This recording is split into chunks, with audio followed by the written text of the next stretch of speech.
मैं 5 मिनट में अष्टांग योग पे बोल देता हूँ थोड़ा, और उसके बाद फिर थोड़ा गीता पढ़ाते हैं। गीता में योग का क्या कॉन्सेप्ट है उस पर आते हैं। तो पिछली क्लास में हमने समाधि पे बात की थी ज़्यादा, पतंजलि योग के अनुसार, और उसमें ऐसा है कि जो रिफाइंड जिसका माइंड है वो यदि डायरेक्ट समाधि में जाए तो वो उसको और चीज़ की जरूरत नहीं। कई तरह की पर्सनैलिटी है, एक जिसका बहुत रिफाइंड माइंड है, बड़ा फोकस्ड है, तो उसका समाधि से ही शुरू होता है, उसको बहुत अलग करने की जरूरत नहीं, वो एक बड़ा एलिवेटेड पर्सनैलिटी है। जो दूसरे तरह के लोग हैं उनके लिए वहाँ योग सूत्र में है क्रिया योग। तो क्रिया योग जो है उसमें दिया है तपः स्वाध्याय ईश्वर प्रणिधानानि क्रिया योग। उसको तप करना चाहिए। तप का मतलब है कि शीत हो, उष्ण हो, सुख हो, दुख हो, हानि हो, लाभ हो, इसमें एक जैसा मन का स्वरूप, एक जैसा अष्टांग योग का ही एक नहीं। क्रिया योग अष्टांग योग में आप समाहित कर सकते हैं, लेकिन ये एक उस लोगों के लिए बताया है जो इसका मध्यम स्तर है। ये तो वो वाला जो वो योगानंद वाला जो वो क्रिया योग वही वाला है। वो क्रिया योग को लेके आगे बढ़े। हाँ, ओके। वो क्रिया योग को लेके आगे बढ़े और उसका एक अपना मेथड भी है, लेकिन योग सूत्र में इसको क्रिया योग अलग से आया है, और वो योगानंद जी भी इसको कोट करते हैं। तो योग सूत्र में है जो बीच स्तर, बीच बीच के हैं, जिनका थोड़ा एलिवेटेड है और थोड़ा जरूरत है, प्रैक्टिस की जरूरत है, तो उसके लिए क्रिया योग आया है। तो उसमें 3 मुख्य बातें हैं। वैसे अष्टांग योग सब में आ जाता है। तो उसमें है तपः स्वाध्याय ईश्वर प्रणिधानानि। तप का मतलब है कि जो भी हमारे नेगेटिव पॉजिटिव है, जो भी प्लस माइनस है, जो भी सुख दुख हानि लाभ, उसमें मन का एक जैसा बनाने का अभ्यास करना, इसको कहते हैं तप। तो आदि शंकराचार्य तो बहुत अच्छा उनका श्लोक है कि सहनम सर्व दुखानाम अप्रतीकार पूर्वकम चिंता विलाप रहितम सात्य तिक्षा निगर्त्यते। तप सहनम सर्व दुखानाम अप्रतीकार पूर्वकम, मतलब जो भी कुछ नकारात्मक चीज आ जाए तो उसको बिना किसी बहुत ज्यादा मतलब चिंता के उसको सहने का प्रयास करना चाहिए। सहनम सर्व दुखानाम अप्रतीकार पूर्वकम चिंता विलाप रहितम सात्य तिक्षा निगर्त्यते। और उसकी वो चिंता नहीं करनी चाहिए, बहुत रोना धोना नहीं चाहिए। चिंता विलाप रहेगा सात्य तिक्षा निगर्त्यते। हाँ, तो तप हर एक समय करना चाहिए। गीता में भी आगे हम बात करेंगे, 18वें अध्याय में कृष्ण कहते हैं कि यज्ञ दान और तप ये सबको हमेशा करना चाहिए, सन्यासी को भी करना चाहिए, क्योंकि ये तप जो है आपको शुद्ध बनाता है, आपके व्यक्तित्व को उन्नत बनाता है। और यदि हम छोटी छोटी बातों में उलझ जाते हैं और उसके अनुसार फिर अपना जीवन ढाल लेते हैं तो फिर आपका एलिवेशन नहीं होगा पर्सनैलिटी। तो हम देखते हैं कभी कभी कि हमारी ड्यूटी रहती है तो हम छोटी सी समस्या आती है तो फिर हम घबरा जाते हैं, हम ड्यूटी को छोड़ देते हैं और बहुत ज़्यादा प्रसन्न रहते हैं तो भी ड्यूटी छोड़ देते हैं। तो कहते हैं ये ठीक नहीं, आपको you must be duty oriented and you must maintain the state of tranquillity of mind, दोनों स्थिति में। तो ये जो है ये तप है, ये करना चाहिए, ये योग का भाग है। दूसरा है स्वाध्याय। स्वाध्याय है वो किसी एक ग्रंथ का, जिस ग्रंथ में आपकी अभिरुचि हो, वो ग्रंथ आध्यात्मिक हो, आध्यात्मिक ग्रंथ हो, क्यों? क्योंकि कृष्ण गीता में कहते हैं ना, विद्या नाम अध्यात्म विद्या। कहते हैं बाकी सब विद्या जो है वो भौतिकता की प्राप्ति के लिए, ठीक है ना, वर्ल्डली अचीवमेंट जिसको, but that worldly achievement can't lead you to the state of peace, so that requires another option. इसलिए कहते हैं कि अध्यात्म विद्या जो है वो आपको शांत रखता है, आप में जो उद्विग्नता रहती है उसको समाप्त करता है, और जब आपका मन शांत होता है तो आपके सारे कार्य जो होते हैं वो परफेक्ट होने लगते हैं, परफेक्शन आ जाता है उसमें। इसलिए गीता में कृष्ण एक बार कहा है कि योग कर्मसु कौशलम, योगा करना। कर्म में परफेक्शन ही योग है। कर्म में परफेक्शन कैसे आएगा? जब आपका मन शांत है। तो मन की जो शांति है उसको बनाए रखने के लिए जो कुछ भी हो वो करना चाहिए, क्योंकि हमारे चारों तरफ वो सारी चीजें हैं जो मन को उद्विग्न करे। सारी चीजें, वो प्रकृति का बदलना, ऋतु का बदलना, पारिवारिक माहौल, चारों तरफ घर के चारों तरफ के लोग, ऑफिस में जितने लोग हैं, ये सारी चीजें हैं जो आपके मन को उद्विग्न करता है। तो उस स्थिति में मन को शांत बनाकर रखना ये सबसे बड़ी तपस्या है, ये सबसे बड़ी तपस्या है। हम बात चर्चा करते हैं ना कि व्रत करते हैं, एक दिन नहीं भोजन करते हैं, ये नहीं करते हैं, वो ठीक है एक हेल्थ के पॉइंट ऑफ व्यू से और चीज से उसको करने में कोई आपत्ति नहीं है, लेकिन बड़ा व्रत ये है कि हम उद्विग्न हो जाते हैं। तो उसका जो तप है वो जो हमें प्रैक्टिस करना चाहिए कि हम अपने मन की शांति जो है उसको बनाए रखें। तो ये हमेशा योगानंद जी या विवेकानंद सब यही कहते हैं कि चारों तरफ माहौल प्रतिकूल है, ये पता है हम, फिर भी हमें अपने मन को यदि हम कंट्रोल कर लिए, हम अपने मन को यदि शांत रख पाए तो ये असली योग। और यदि मन शांत है तो आपकी क्रिएटिविटी बनी रहेगी, यदि मन शांत है तो आपके कार्य में परफेक्शन आ जाएगा, आप बहुत समय बचा सकते हैं, बहुत कम समय में बड़ा बड़ा काम कर सकते हैं। तो ये तब संभव है जब आप आध्यात्मिक दृष्टि से सुदृढ़ हो। ये भौतिकता की प्राप्ति से मन की शांति नहीं होती। भौतिकता की प्राप्ति जो है वो हमारी नीड है, हमारा अंतिम लक्ष्य नहीं है। हमारे जीवन को चलाने के लिए भौतिकता चाहिए। धर्म अर्थ काम या वर्ल्डली अचीवमेंट जो कुछ भी है वो हमारे जीवन को सस्टेन करने के लिए, जीवन का लक्ष्य नहीं है। यदि जीवन का लक्ष्य किसी का वह होता है तो फिर वह अशांत रहेगा, वो शांत नहीं रह सकता। इसलिए कृष्ण कहते हैं कि विद्या में मैं अध्यात्म विद्या, विद्या नाम अध्यात्म विद्या। अध्यात्म विद्या रहने से ये जो भौतिक वस्तु होती है वो भी कंट्रोल में रहता है, मन भी शांत रहता है, और मन जब शांत रहे तो आप इन चीजों का अच्छी तरह से उपयोग कर पाएंगे, आपको भौतिक सुख भी ज्यादा मिल सकता है। तो इसलिए अध्यात्म शास्त्र जो है एक जरूर प्रत्येक दिन पढ़ना चाहिए, उससे आपका मन जो है वो शांत रहता है, और शांत होना ही योग का एक स्वरूप है। क्योंकि अपने यहाँ तो आत्मा या ब्रह्म का जो वास्तविक स्वरूप है उसको शांत कहा। शांतम शिवम अद्वैतम चतुर्थम मन्यते। ब्रह्म का जो स्वरूप है, आत्मा का जो स्वरूप है वो शांत है। अशांत का मतलब संसार, शांत का मतलब ब्रह्म, आत्मा का मूल स्वरूप। हमारा जो हमारे व्यक्तित्व का जो मूल स्वरूप है वो शांति में, और जब हम उसको उसमें नहीं रहते हैं तो हम अशांत होते हैं। तो इसलिए उस स्थिति में जाने के लिए अध्यात्म की जरूरत है।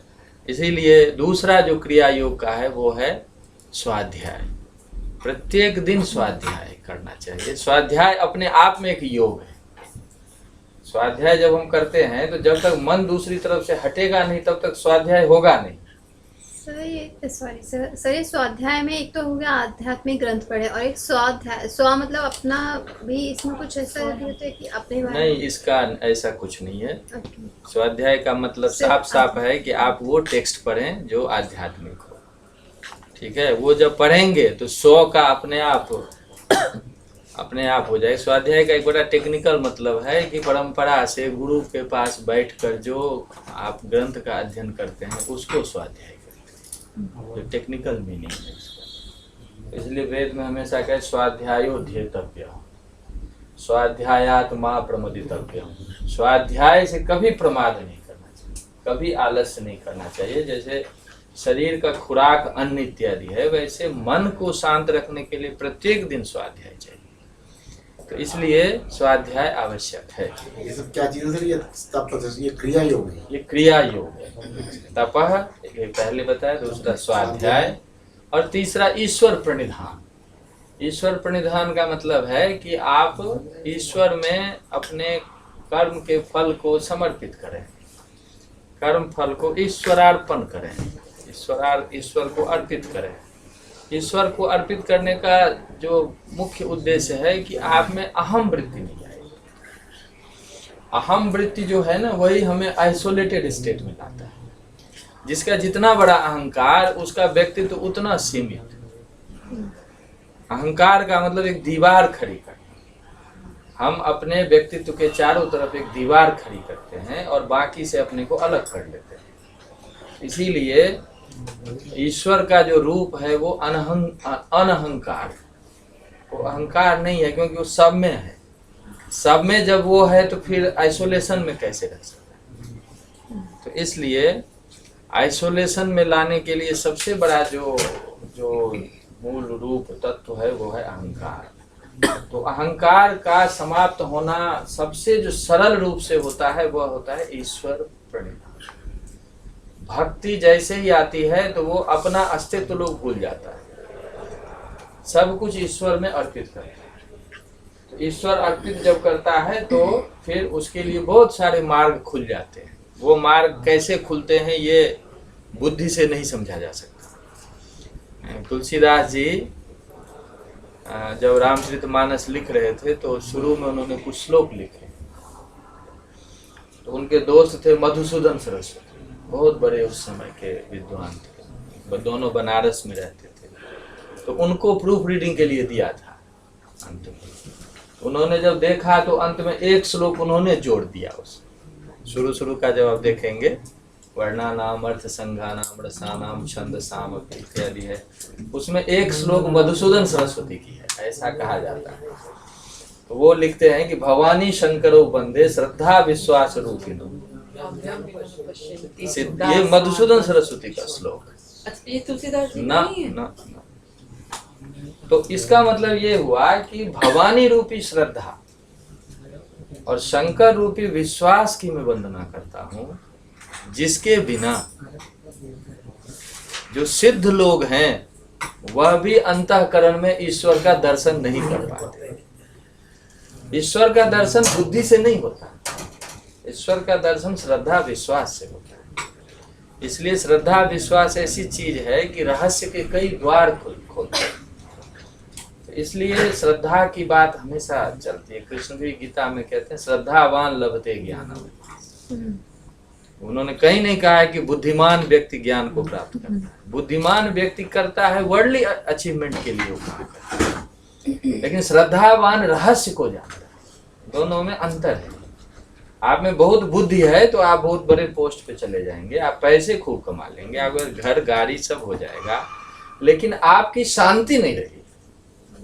शांति श्रद्धा से आती है, ईश्वर का दर्शन श्रद्धा से होता है। तो इसलिए ये दोनों में अंतर है। श्रद्धा से अध्यात्म का मार्ग खुलता है, बुद्धि से सांसारिक उपलब्धि होती है। तो इसलिए जो ईश्वर प्रणिधान जो होता है, यानी ईश्वर प्रणिधान का मतलब है कि ईश्वरार्पण और ईश्वर का दर्शन या ईश्वर के प्रति अपना सब कुछ अर्पित करना, ये श्रद्धा और विश्वास की चीज है। इसलिए ये भी जो है वो व्यक्ति को चाहिए। इससे भी आप उसी स्थिति में चले जाएंगे, जो लक्ष्य है उसकी प्राप्ति हो सकती है। तो इसलिए ये तीन जो है तप, स्वाध्याय और ईश्वर प्रणिधान, इसका नाम है क्रिया योग। ये कहा कि यदि मध्यम स्तर के जो लोग हैं वो यदि तीन चीज करें तो भी वो उसी स्टेट पे चले। जिस स्टेट पे पहले उत्तम जो लोग हैं वो समाधि के द्वारा जाते हैं, जो मध्यम स्तर के लोग हैं जो समाधि नहीं लगा सकते, इतना मन उनका एकाग्र नहीं है कि आप घंटों बैठे हैं मन को एक बिंदु पर लगाए हुए हैं। तो ऐसे लोग जो नहीं कर सकते उनके लिए ये दूसरा मैं ऑप्शन दिया है। सर ये तब का मतलब वो सुख दुख में मतलब एक रहना, एक रहे, ये इसका प्रैक्टिस करना, इसका प्रैक्टिस हमेशा करना। प्रैक्टिस प्रैक्टिस का जैसे बहुत बारिश हो रही है तो अब होगा कि अरे 15 मिनट ऑफिस लेट ही जाए, वो हो गया गलत। आप प्रकृति में ये चीजें बदलती रहती है। कृष्ण गीता में कहते हैं कि जो है ना वो एक है कि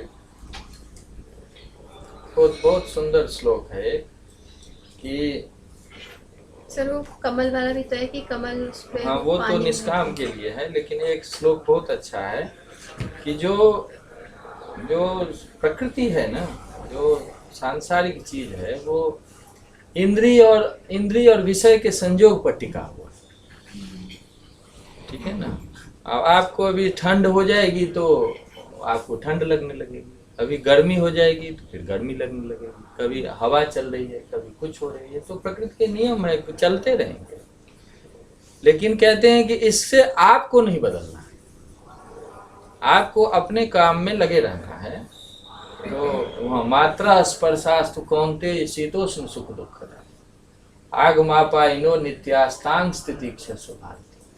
कहते हैं अर्जुन, मात्रा मतलब इंद्रिय, स्पर्श मतलब विषय। इंद्रिय और विषय का जो संयोग है वो कभी सुख उत्पन्न करता है, कभी दुख उत्पन्न करता है, कभी हानि, कभी लाभ, कभी जय, कभी पराजय। ये चलता रहेगा क्योंकि ये प्रकृति त्रिगुणी है और ये इसमें होना है। तो कहते हैं कि जो ये चीज जो है वो आने वाली है और जाने वाली है। शीतोष्ण सुख दुख आगमापाइनो नित्य, आगम ये आगमशील है इसीलिए विनाशशील भी है। ये आते हैं इसीलिए नष्ट भी हो जाते हैं। तांग तितिक्षसु भारत, तितिक्षा का मतलब वही बताया ना, अभी श्लोक लिखाया तितिक्षा जो शंकराचार्य का। तो तितिक्षा का मतलब है प्रसहस, उसका सहन करो, इन चीजों का सहन करो। इसको ये सर्दी है तो सह लिया, थोड़ा थोड़ा कष्ट हुआ तो ठीक है। तो वही तितिक्षा जो अभी श्लोक लिखवाया है कि आप इसको आप आज इसको आप काम छोड़ देंगे, कल दूसरा आ जाएगा, परसों तीसरा आ जाएगा। तो ये जो है ये प्रकृति के नियम है, ये आते रहेंगे। आपको इससे प्रभावित नहीं होना। तो इसलिए ये जो चीज है वो तप है, और स्वाध्याय करते करते ये तप अपने आप होता रहता है, और ईश्वर को निधान करते करते इन सारी चीजों के लिए संबल प्राप्त होता है, क्योंकि व्यक्ति अंदर से ताकतवर होता है। तो ये इसको कहते हैं क्रिया योग। ठीक है, टेक्निकली। बाकी इसके जो मेथड्स हैं वो योगानंद जी ने इस पे बड़ा डिटेल में डिस्कस किया है। और जो सामान्य स्तर के लोग हैं, जिसको शुरू से आगे बढ़ना है, उसके लिए है अष्टांग। ठीक है, पहला समाधि योग जो उन्नत है, दूसरा क्रिया योग जो मध्यम स्तर के हैं, और तीसरा जो सामान्य लोग हैं जो शुरू करना चाहते हैं उनके लिए अष्टांग योग। और आप जानते हैं कि अष्टांग योग में 8 अंग हैं, वो है यम, नियम, आसन, प्राणायाम, प्रत्याहार, धारणा, ध्यान, समाधि। ठीक है, तब देखिए जो उत्तम लोग हैं समाधि से शुरू करते हैं, और अष्टांग योग में समाधि अंतिम बिंदु है। यम, नियम, आसन, प्राणायाम, प्रत्याहार, धारणा, ध्यान, समाधि। तो समाधि अंतिम है, इसीलिए आपको जो बिगिनर है उसके लिए यही से शुरू करना चाहिए। यम में 5 है, अहिंसा, सत्य, अस्तेय, ब्रह्मचर्य, अपरिग्रह। ये एक यूनिवर्सल चीज है। पतंजलि कहते हैं कि ये सार्वभौम नियम, ये सबको पालन करना चाहिए। अहिंसा, मन, वाणी और शरीर से किसी को नुकसान नहीं पहुंचाना। मन, वाणी और शरीर तीनों से। ऐसा नहीं कि मारा पीटा नहीं है लेकिन मन में उसके लिए द्वेष रखे, तो ये भी हिंसा है। आपने कुछ नहीं किया लेकिन 4 गलत बातें बोल दी, ये भी हिंसा है। तो मन, वाणी और शरीर से किसी के बारे में गलत नहीं सोचना या करना, इसको कहते हैं अहिंसा। सत्य, सत्य का मतलब कि जो जैसा जैसा है वैसे ही ज्ञान, वैसे ही बोलना, जैसी वास्तविकता है वैसा ही ज्ञान हो। जैसे रस्सी है तो रस्सी का ही ज्ञान हो, और फिर रस्सी को रस्सी ही बोलना। यदि रस्सी में सांप का ज्ञान हो गया और बोल दिया कि ये सांप है और है अंदर में रस्सी, तो वो सत्य नहीं। तो सत्य ऐसे है कि जो यथार्थता हो वैसे ही बात करना, वैसे ही ज्ञान रखना, ये सत्य है। ब्रह्मचर्य, अहिंसा, सत्य, औस्तेय। औस्तेय मतलब दूसरे की चीज पर कभी भी ध्यान नहीं देना। किसी के पास कुछ भी है, हम ज्यादा केयर करते हैं, उसके पास ये है, ये घर कितना सुंदर है, ये गाड़ी कितनी सुंदर है, इनमें सारी एनर्जी बिता लेते हैं, समाप्त कर लेते हैं। आपको दूसरे से कोई, आपका अपना क्या नीड है, अपना क्या रिक्वायरमेंट है, आपका अपना क्या सेटअप है, उस पर ध्यान दें। तो ये है औस्तेय। मतलब दूसरे की चीज चुराना ये तो दूर की बात है, दूसरे की चीज पे ध्यान क्यों दे? वो जो उसका है, वो हमारा उससे हमारा स्वत्व नहीं है उस पे। तो इसीलिए हम देखते हैं कि बहुत सारी एनर्जी हम उस पे हम वेस्ट कर लेते हैं। तो औस्तेय, उसके बाद ब्रह्मचर्य। ब्रह्मचर्य का जो वास्तविक अर्थ है वो है ब्रह्मणि चरति इति ब्रह्मचर्य। ब्रह्म का मतलब ज्ञान, सदा जो ज्ञान में विचरण करे, यानी नई नई चीज सीखे, अच्छी अच्छी बात सीखे, तो वो ब्रह्मचर्य है। और बाकी एक रूढ़ शब्द जो है वो एक हम सब जानते हैं कि उसका भी पालन हो, लेकिन जो शास्त्रीय है वो है ब्रह्मचर्य का मतलब नए नए ज्ञान, नई नई चीज सीखना, ये है ब्रह्मचर्य। और अपरिग्रह का मतलब है कि जितनी आवश्यकता है उसके अतिरिक्त और भी चीज हो जाए, वो उस पे ध्यान ना दे। नीड बेस्ड लाइफ, वो ग्रीड बेस्ड लाइफ, ठीक है ना। तो ये 5 इसको यम कहते हैं। और दूसरा है नियम। सुख, वो है शौच, संतोष, तपः, स्वाध्याय, ईश्वर प्रणिधान। ये है पवित्र रहें। ये जो हमारा शरीर है वो हमेशा विकारवान है, इसमें विकार होते रहेंगे क्योंकि ये प्रकृति से बना है। तो जहां तक हो इसको शुद्ध रखें, जहां तक हो शुद्ध रखें, क्योंकि आप नहीं शुद्ध रखें विकार इसमें होता होता रहेगा। तो आप इसको जहां तक हो शुद्ध रखें। तो ये शौच हुआ। संतोष, जितना है उससे प्रसन्न रहें। तप बता ही दिया, ठीक है। तप ये सब बिगिनर के लिए है, उसमें भी है तप। फिर स्वाध्याय, वो भी बता दिया। फिर ईश्वर प्रणिधान, ये भी बता दिया। आप देखें कि तप, स्वाध्याय, ईश्वर प्रणिधान, जो नियम में जो अंतिम 3 है ना, उसको क्रिया योग का है। नियम के जो अंतिम 3 है उसको क्रिया योग। उसके बाद है आसन। आसन का मतलब है कि किसी एक अवस्था में सुख पूर्वक बहुत समय तक बैठना, सुख पूर्वक, जबरदस्ती नहीं, ठीक है ना। योग में कोई भी चीज जबरदस्ती नहीं करने को कहा, इसलिए हम बहुत कुछ करते रहते हैं जबरदस्ती, तो उसको योग नहीं कहते। योग का मतलब है नेचुरली होना। आप इन सारी चीजों को करते रहेंगे तो अपने आप घंटों बैठे रहेंगे, पता नहीं चलेगा। जैसे उस पर ध्यान देंगे कि मैं ऐसे बैठा हूं तो वहीं दर्द करना शुरू हो जाएगा। तो इसीलिए स्थिर सुखम आसन, सुख पूर्वक स्थिरता से एक पोजीशन में बैठे रहना। क्योंकि जब ध्यान आप लगाते हैं मन, या आप काम करने के लिए बैठते हैं, तो 2-4 घंटे लग सकते हैं किसी काम में। तो उसमें काम करने के बजाय अपना पोजीशन ही चेंज करते रहेंगे, या क्लास में बैठे हैं तो फिर आपको आधी बात चली जाएगी। तो एक इसका पार्ट है कि आपका एक पोजीशन हो और उसमें आप सुखपूर्वक काफी समय तक बैठे रहें, एंजॉय करें उस स्टेट को। तो आसन इसको स्थिर सुखम आसन, ठीक है। तो प्राणायाम जो है पतंजलि ने 4 प्रकार के बताए, ठीक है। प्राणायाम 4 प्रकार के बताए। उसमें है कि हम, पहला है पूरक, कुंभक, रेचक, कुंभक। और कुंभक 2 प्रकार का है। कौन मतलब है? पूरक, पूरक, हाँ जी, रेचक और कुंभक। जो तीन में नहीं। और कुंभक 2 प्रकार का है। अच्छा, कुंभक 2 प्रकार। हाँ, एक कुंभक है, पूरक का मतलब हुआ कि श्वास लें अंदर, और वो एक निश्चित समय में, जैसे आप 10 तक गिनते हैं तो उतने समय में श्वास यदि लें तो फिर 10 गिनते समय तक वो अंदर में भी रहे, कुंभक और फिर उतने ही समय तक उसको बाहर निकाले। सामान्यतः ऐसे नियम, योगानंद जी भी ऐसी बात है। तो जितना आप वो एक जितना अभी ऑलरेडी चल रहा है उसी पर आप ध्यान देंगे तो अपने आप वो स्लो होना शुरू हो जाएगा, तो कुछ अलग से करने की जरूरत है।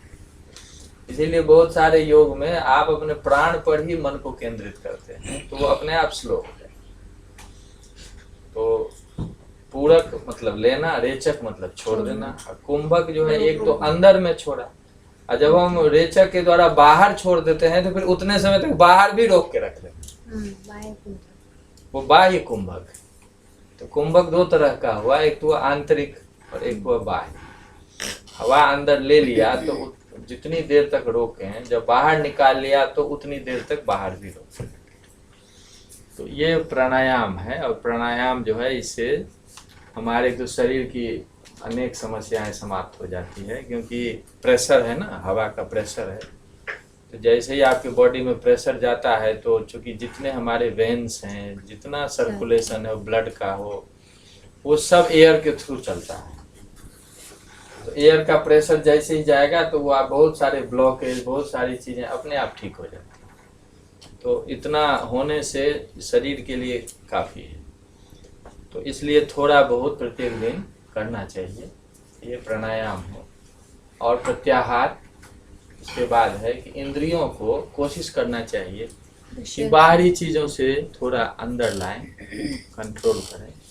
और बाहरी चीज़ हम क्या करते हैं, हम वही दूसरे की चीज़ देखते रहते हैं, ये मिल जाता, वो मिल जाता, वो मिल जाता। वो इससे क्या होता है कि सारी इंद्रियां हमारी उसमें इन्वॉल्व रहती है। एनर्जी जो मेंटल एनर्जी है वो इसके थ्रू एग्जॉस्ट होती है, और शाम को थक जाते हैं। तो इसलिए फिर सुबह में वही। तो इसलिए अपने में रहें, और अपने में रहने के लिए बाहरी विषयों से मन को थोड़ा, इंद्रियों को हटाना, इसको कहते हैं प्रत्याहार। ठीक है। तो ये जो 5 हैं इसको कहते हैं बहिरंग। हाँ, अष्टांग योग में ये 5 जो हैं इसको कहते हैं बहिरंग। ठीक है। और ये बहिरंग इसलिए है क्योंकि ये बाहरी साधन है, ये बाहरी साधन है। यदि ये 5 आप ठीक कर लें तो उसके बाद जो शुरू होता है वो हाँ ध्यान की प्रक्रिया का शुरू होता है। फिर आप इतना कर लेने से मन को आप किसी विषय पर लगा सकते हैं। ठीक है। इसके बाद जो पहला है वो है धारणा।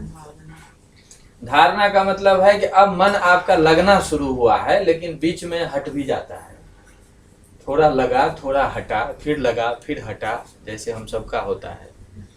तो इसको कहते हैं धारणा। रुक रुक कर मन का किसी एक विषय पर लगना, यह है धारणा। और फिर प्रैक्टिस करते करते जब फिर बिना रुके हुए मन का एक विषय पर लगे रहना घंटों तक, उसको कहते हैं ध्यान।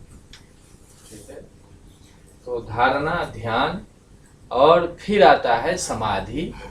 समाधि जो है वो पहले आपको बताया, पिछले जो उसमें क्लास में पूरा ग्राफ बना के बताया था।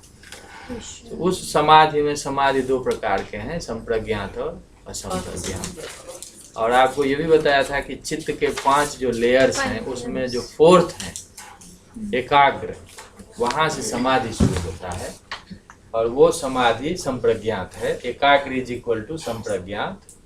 और संप्रज्ञात के 4 लेयर्स हैं, पिछली क्लास में सारा आपको लिखा होगा। आकाश सविचार का, हाँ, सवितर, सविचार, सवितर का ही अगला रूप है सविचार, निर्वितर, फिर सविचार, निर्विचार, और सानंद, सास्मिक। ये 4 जो हैं ये संप्रज्ञात समाधि। मतलब 4 के द्वारा आप स्थूल सत्ता, सूक्ष्म सत्ता, उससे भी सूक्ष्म सत्ता, और अंततः जो मूल कारण है उसको आप जानते हैं। ठीक है ना। सवितर्क में स्थूल चीज को, स्थूल चीज को जानते हैं मेडिटेशन के थ्रू, ठीक है। सविचार में आप जो आप समझ लीजिए सब पार्टिकल लेवल पे, आज के मॉडर्न टर्मिनोलॉजी में तो सब पार्टिकल लेवल पे जिसको तन्मात्रा हम कहते हैं, उसको हम आज के साइंटिफिक टर्मिनोलॉजी में कह सकते हैं कि सब पार्टिकल है। उस लेवल पे आप मेडिटेशन के थ्रू चले जाते, और वो जब जान लेते हैं तब वो सब पार्टिकल कहाँ से शुरू हो रहा है, उसका कारण जो है, वो कारण क्या है, तो अहंकार का रूप है। अहंकार का रूप मतलब amalgamation of matter and consciousness. हमारा अहंकार जो है ना, वो दोनों का मिला हुआ रूप, ठीक है ना। शरीर और आत्मा दोनों मिल के हम कहते हैं कि मैं हूँ। मैं का मतलब उसमें आत्मा भी है और हमारा शरीर भी है, सब कुछ है। तो वो दोनों का स्टेट है वो। तो आप अहंकार लेवल पर जब ज्ञान होता है तो उसको सानंद समाधि कहते हैं। और उससे ऊपर जहाँ प्रकृति और पुरुष, चेतना और चेतन और जड़, जहाँ एक बिंदु पे मिलता है, क्योंकि दोनों अलग अलग है, लेकिन एक बिंदु तो कोई है जहाँ लगने लगता है कि शरीर आत्मा है, आत्मा शरीर है, तो उसका नाम है चित्त। योग में उसको कहते हैं चित्त या बुद्धि। तो बुद्धि अहंकार से एक लेयर ऊपर है, ठीक है। तो उस स्थिति का जो ज्ञान जब होता है उसको कहते हैं शास्मिता समाधि। शास्मिता समाधि का जो पतंजलि ने कहा, दृक् दर्शन शक्ति और एकात्मिते वास्मिता। दृक् शक्ति मतलब आत्मा की शक्ति, और दर्शन शक्ति मतलब प्रकृति की शक्ति। दोनों शक्ति जिस बिंदु पर मिलती है उसको कहते हैं अस्मिता। अस्मिता, और वो जो समाधि है उसको कहते हैं शास्मिता समाधि। तो यहाँ तक संप्रज्ञात है, वो मैंने बताया था पिछली क्लास में। और इससे जो होता है उसी का नाम है, इससे जो बुद्धि विकसित होती है उसी को कहते हैं प्रज्ञा। प्रज्ञा जो अपने यहाँ बहुत बड़ा लोडेड टर्म है। प्रज्ञा का मतलब वह बुद्धि जो सत्य और असत्य को जानने की क्षमता रखता है। अभी हमारी बुद्धि जो है ना, वो क्षमता नहीं रखती। अभी हम मान लेते हैं कि शरीर ही आत्मा है, आत्मा ही शरीर है, क्योंकि दोनों का मिला जुला रूप। और धीरे धीरे जब हम समाधि के द्वारा, मेडिटेशन के द्वारा हम आगे बढ़ते हैं, तो उसके बाद धीरे धीरे हमारी बुद्धि विकसित होती जाती है। उपनिषद में कहते हैं ना कि अग्रया बुद्धिया। अग्रया बुद्धिया मतलब you have to realise the truth through refined mind. So refined mind and general mind, there is difference between general mind as we have and refined mind, very trained mind. तो trained mind का मतलब है कि you can realize consciousness in matter separately. सब जगह चेतना है, उसको अलग करके देख लेना, ठीक है ना। तो इसको कहते हैं अग्र बुद्धि, यानी बड़ा ट्रेंड माइंड। जैसे विवेकानंद कहते थे ना कठोपनिषद का, उत्तिष्ठत प्राप्त, जो उत्तिष्ठत जागृत प्राप्त वरान निबोधत। और अगली पंक्ति जो है वो नहीं बोलता लोग, क्षुरस्य धारा निशिता दुरत्यया दुर्गम पथस्तत कवियो वदन्ति। वो कहते हैं अब ये तो बोल दिया, उत्तिष्ठत जागृत प्राप्त वरान निबोधत, उठो जागो और उत्तम को प्राप्त करो, ठीक है ना, उत्तमता को प्राप्त करो। लेकिन वो है कैसे प्राप्त करो? क्षुरस्य धाया निशिता दुर, कहते हैं नया नया जो तेज किया हुआ जो तलवार है या छुरा है, ठीक है ना, चाकू है, कहते हैं उस पर चलने के जैसा ये स्थिति को प्राप्त करना है। तो दुर्गम पथस्तत कहते हैं, ये सारे ऋषि ऐसा कहते हैं कि उसको प्राप्त करना तो सबको चाहिए, लेकिन उसके लिए जो मार्ग है वो इतना आसान नहीं है। आसान मार्ग इसलिए नहीं है क्योंकि संसार का ऐसा स्वरूप है कि हमारी बुद्धि 2 मिनट के अंदर भ्रमित हो जाती है। अभी क्लास में 5 मिनट बैठे हैं, 6वें मिनट में आपका मन फिर चला जाएगा कनौट प्लेस तरफ घूमने। किसी का चला जाएगा कभी ठीक घर में क्या हो रहा होगा, कि बच्चा क्या कर रहा होगा, मन विचरण करता रहता है। तो ये जो चीज है वो इसीलिए कहते हैं कि हर एक स्थिति में मन को उसी रूप में एकाग्र रखना।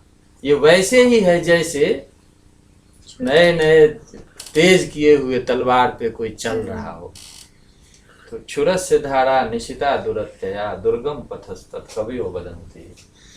तो ये जो चीज है, इस तरह से यदि हम अपनी बुद्धि को ट्रेंड करते जाते हैं तो कहते हैं उस बुद्धि के द्वारा वो प्राप्त किया जा सकता है। उस बुद्धि के द्वारा जो जड़ है उसमें भी चेतन को लोग अलग से जान सकते हैं। ठीक है, तो कई जगह कहते हैं ना, कुशल शब्द क्यों बना, कुशान लाती थी कुशला। अब कुश जो है ना, जो अभी तो लोग कम जानते हैं, दिल्ली के लोग, गांव में तो एक शुभ मुहूर्त में लाते हैं निकाल के, तब वो हम लोग भी करते थे। तो जैसे ही आप थोड़ा सा असावधानी हुई तो हाथ कट जाएगा। तो कहते हैं कुश में जो अंदर का है उसको जैसे लोग कुशल निकाल ले जो ठीक से, तो वो कुशल होगा। मतलब बिना हाथ कटे हुए, बिना वो टूटे हुए, यदि आपने उसके अंदर की चीज को ठीक से निकाल लिया तो आप कुशल है। तो कुशल का असली अर्थ तो डेरिवेशनल मीनिंग यही है, कुशान लाती थी कुशला। जो कुश को सही सही निकाल ले अंदर की चीज को, वो कुशल है। लेकिन बाद में ये हो गया कि जो एक्सपर्ट हो, जो किसी चीज में ट्रेंड हो, तो उससे वो और चीज में अप्लाई होने लगा। ऐसा ही बुद्धि को ट्रेंड करना, ट्रेंड करते करते बुद्धि जो है वो इन सब में जो चेतन तत्व है उसको निकाल के समझ ले।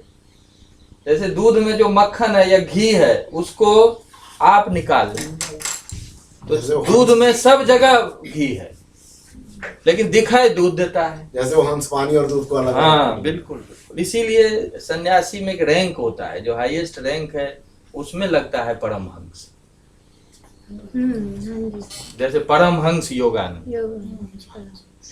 वो टाइटल होता है। जब आप स्पिरिचुअलिटी के उस स्टेट पर पहुंचते हैं तो गुरु आपको ये देता है टाइटल। तो वो कहते हैं ना कि जो धीरे धीरे हंस से परमहंस, परमहंस का मतलब निश्चित रूप से आपने चेतना को और से अलग करके उसका साक्षात्कार कर लिया, उस स्थिति का नाम है परमहंस। हंस इसीलिए बड़ा इंपॉर्टेंट है। तो ये हंस का जैसे काम करता है वैसे ही आपकी बुद्धि काम करे, कि जो जितनी चीजें चल रही है, वेराइटीज है, उन वेराइटीज में से एक चीज को निकाल लेना, मूल चीज को निकाल लेना, उसका अनुभव करना। तो ये जो चीज है ये किससे हो सकता है, ट्रेंड माइंड। तो इसलिए इस माइंड को, इस बुद्धि को कहते हैं प्रज्ञा। योग सूत्र में ऋतंभरा तत्र प्रज्ञा सूत्र है ये। ऋतम मतलब सत्यम, ऋतम भरा मतलब सत्यम विभर्ति धारयति ति ऋतम भरा। जो सत्य को धारण करने वाली बुद्धि है उसको प्रज्ञा कहते हैं। और जो अभी जैसे जो सब चीज को बुद्धि धारण किए हुए रहते तो हमारी सामान्य बुद्धि है। तो संप्रज्ञात समाधि के बाद वो ऋतम भरा प्रज्ञा आती है, जो आपको, जिसको हम अंग्रेजी में कहते हैं डिस्क्रिमिनेटिव विजडम। विजडम जो है, विजडम मतलब wisdom that can discriminate from matter to consciousness. मतलब you can extract consciousness from matter, because consciousness is everywhere, but from that matter where it is residing already you have to extract, you have to realize. जैसे घी को दूध में देख लेना, घी को दूध में देख लेना, तो इस तरह की बुद्धि जो है इसका नाम है प्रज्ञा। ऋतम भरा तत्र प्रज्ञा, ऋतम सत्यम विभर्ति धारयति ति ऋतम भरा। ठीक है, तो ये संप्रज्ञात समाधि है। और इसके बाद सब कुछ ज्ञान हो जाता है कि प्रकृति ये है, पुरुष ये है, आत्मा ये है, अनात्मा ये है, और आप इस संसार में हैं, शरीर में हैं, लेकिन आप आत्मस्थ हैं। आपको जड़ प्रभावित नहीं कर सकता। जड़ के अंदर हैं लेकिन जड़ प्रभावित नहीं कर सकता, अदरवाइज प्रभावित करता रहे। तो जो इस स्थिति के बाद का जो स्थिति है वो है असंप्रज्ञात समाधि।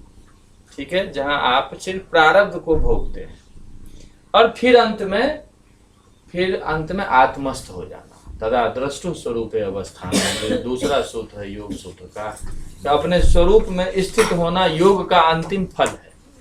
अपने स्वरूप का मतलब शुद्ध चेतना में स्थित हो जाना, अपने शुद्ध चेतना में स्थित हो जाना योग का अंतिम फल है। तो योग का जो लक्ष्य है वो है स्वरूप में स्थित होना। ठीक है ना, उसी से स्वस्थ बना है। स्वस्थ का मतलब अभी तो हम ये लगते हैं कि फिजिकली हम फिट हैं तो हम स्वस्थ हैं। स्वस्थ का शास्त्रीय मतलब ये नहीं है। स्वस्थ स्व का मतलब आत्मा, क्योंकि शरीर पर है। क्यों पर है? क्योंकि ये बदलेगा, आपके पास नहीं रहेगा हमेशा के लिए। तो स्व है मतलब मैं, जो शुद्ध चेतना है, उस स्व में स्थित होना स्वस्थ है। तो जो व्यक्ति आत्मस्थ है वही स्वस्थ है।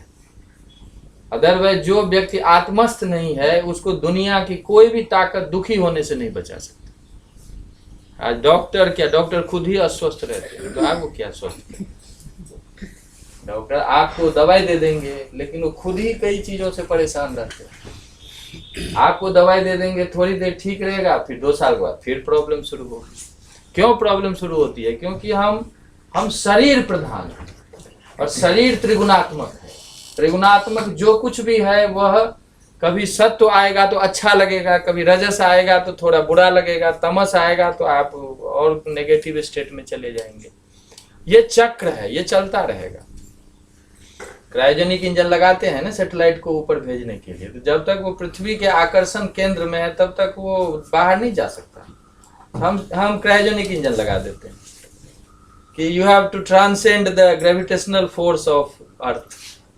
एक बार आप ग्रेविटेशनल फोर्स को पार कर जाए फिर आपको ये पृथ्वी का आकर्षण शक्ति आप पे असर नहीं करेगी। वैसे ही ये जो चक्र है, ये जो चक्र है आपका जो भौतिकता का, उससे ये मिलेगा, इससे ये मिलेगा। आपने चक्र बनाया है और ये चक्र में जब तक आप रहेंगे तो आप आत्मस्थ नहीं हो सकते। आत्मस्थ नहीं हो सकते तो पूर्णतः सुखी भी नहीं हो सकते। तो पूर्णतः सुखी होने के लिए एक बार आपको क्रायोजेनिक इंजन लगाना पड़ेगा। वो क्रायोजेनिक इंजन है समाधि मार्ग, वो क्रायोजेनिक इंजन है अष्टांग मार्ग, वो क्रायोजेनिक इंजन है जो गीता में आगे हम बात करेंगे। ठीक है ना? तो एक बार यदि आप इस जो त्रिगुणात्मक जो स्थिति है उसके चक्र से आप निकल गए तो फिर ये आपको असर नहीं करेगा। फिर अब शरीर आपके पास है लेकिन शरीर का सत्व रजस तमस आपको प्रभावित नहीं करेगा। लेकिन आपको यदि इसके चक्र में है तो आप इसे प्रभावित बिना हुए बिना रह नहीं सकते। मतलब अहंकार की स्थिति से ऊपर निकले। हाँ, निश्चित निश्चित त्रिगुणात्मक अहंकार। हाँ, इसलिए कृष्ण कहते हैं ना अर्जुन को कि निस्त्रय गुण्यो भवार्जुन त्रैगुण्य विषय आवेदा। ये विषय त्रिगुणात्मक हैं, इसीलिए त्रिगुण से त्रैगुण से ऊपर उठो। त्रैगुण से ऊपर उठोगे तो आप स्व में स्थित होगे। स्व में स्थित होने का मतलब पूर्णतः स्वस्थ है। अब आपको कोई कष्ट नहीं हो सकता, कोई चीज प्रभावित नहीं कर सकती। तो असंप्रज्ञात के बाद का रिजल्ट ये है। तो इस तरह से पतंजलि ने बड़ा नटसेल में आपको मैंने एक स्केच दिया है, ब्रीफ स्केच की। इस तरह से पतंजलि सोच रहे हैं कि कैसे इसमें समाधि भी आ गया, इसमें अष्टांग योग भी आ गया, इसमें ईश्वर की बात भी आ गई, सारी चीजें इसमें आ चुकी। तो इसको आप धीरे धीरे आप पढ़ते रहेंगे टेक्स्ट में, वो ओमनाथ जी पढ़ाएंगे, पढ़ाते होंगे। मैंने एक ऐसे इतना भी ध्यान में रखे हैं तो बहुत ज्यादा है। और योग सूत्र आप पढ़ते जाएंगे तो ये सारी चीजें आपको समझ में आती जाएगी। अब मैं थोड़ा गीता पे चाहता हूँ क्योंकि गीता पे उस दिन हुआ नहीं, थोड़ा जरूरी है ये। तो देखिए गीता जो है, मैंने पिछली क्लास में कहा था कि योग का 2 मीनिंग है। योग का मीनिंग एक तो पतंजलि करते हैं कि control of your mind, control of your senses, cessation of mind और मेंटल मॉडिफिकेशन। मन के व्यापार को कंट्रोल में रखना, ये योग है। ठीक है, ये पतंजलि का डेफिनेशन है। और आपने देखा कि इसी के चारों तरफ ये सारी चीजें घूम रही है कि आपको विषय से नियंत्रित करना है, आपको एक विषय पर लगाना है, विषय पे लगा के उसकी वास्तविकता को जानते जाना है। अंत में आप उस स्टेट पे पहुंच जाएंगे जहाँ कॉन्शियसनेस अलग दिखने लगेगा और मैटर अलग दिखने लगेगा। ये एक प्रोसेस है। तो ये एक हुआ। लेकिन वेदांत जो है, जो गीता वेदांत का टेक्स्ट है, उसमें कहते हैं कि योग का मतलब है उस सुप्रीम कॉन्शियसनेस से एक हो जाना, उससे जुड़ जाना, उसको योग कहते हैं। क्योंकि अभी जो हमारी चेतना है वो इंडिविजुअल कॉन्शियसनेस है, conditioned by body, conditioned by mind, conditioned by other instrument. So you have to become unconditioned because pure consciousness is unconditioned. वो जो है वो फ्री है, वो कहते हैं ना सत्यम ज्ञान अनंतम ब्रह्म, वो अनंत है, वो सत्य स्वरूप है, वो अपरिवर्तनशील है, वो आनंद स्वरूप है, वो शुद्ध चेतना है। तो आप भी वही हैं। आप शरीर के दायरे में जब सोचते हैं तो आप सीमित बना देते हैं। जैसे हमने इसको 4 दीवार से घेर दिया तो ये रूम नंबर इतना हो गया। आकाश को नहीं पता कि मुझे घेर के रखा हुआ है। Space doesn't know it's confined state, but we think this space as room number this. ठीक है ना? Similarly consciousness doesn't know it's conditioned state.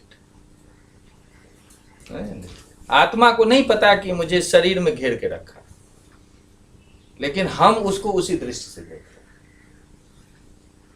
हैं। समझिए, थोड़ा सा मुझे लगता है बड़ा अच्छा है उदाहरण। आकाश को नहीं पता कि मुझे भारतीय विद्या भवन में रूम नंबर इतना बना दिया है, लेकिन हमें हमारी बुद्धि की दृष्टि से ये पता है कि रूम नंबर इतना। ठीक है? ऐसे ही आत्मा या ब्रह्म को नहीं पता कि जो मुझे, मैं इस शरीर में रामनाथ झा नाम से मुझे लोग जान रहा है, संसार में इसके नाम से जान रहा है, लेकिन हम उसी से व्यवहार चला। तो ये जो है, इसका मतलब ये है कि हमें आकाश को रूम नंबर 13 के रूप में भी देख सकते हैं और आकाश को अनकंडीशनड भी देख सकते हैं।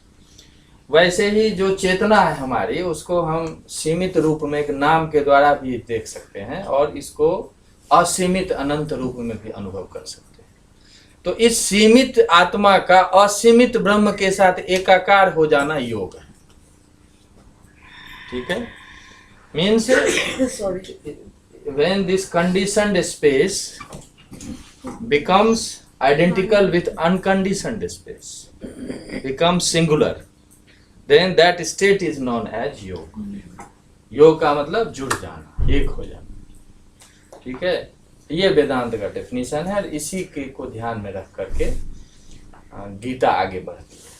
इसलिए गीता में योग का एक दूसरा डेफिनेशन है, समत्वम योग उच्यते।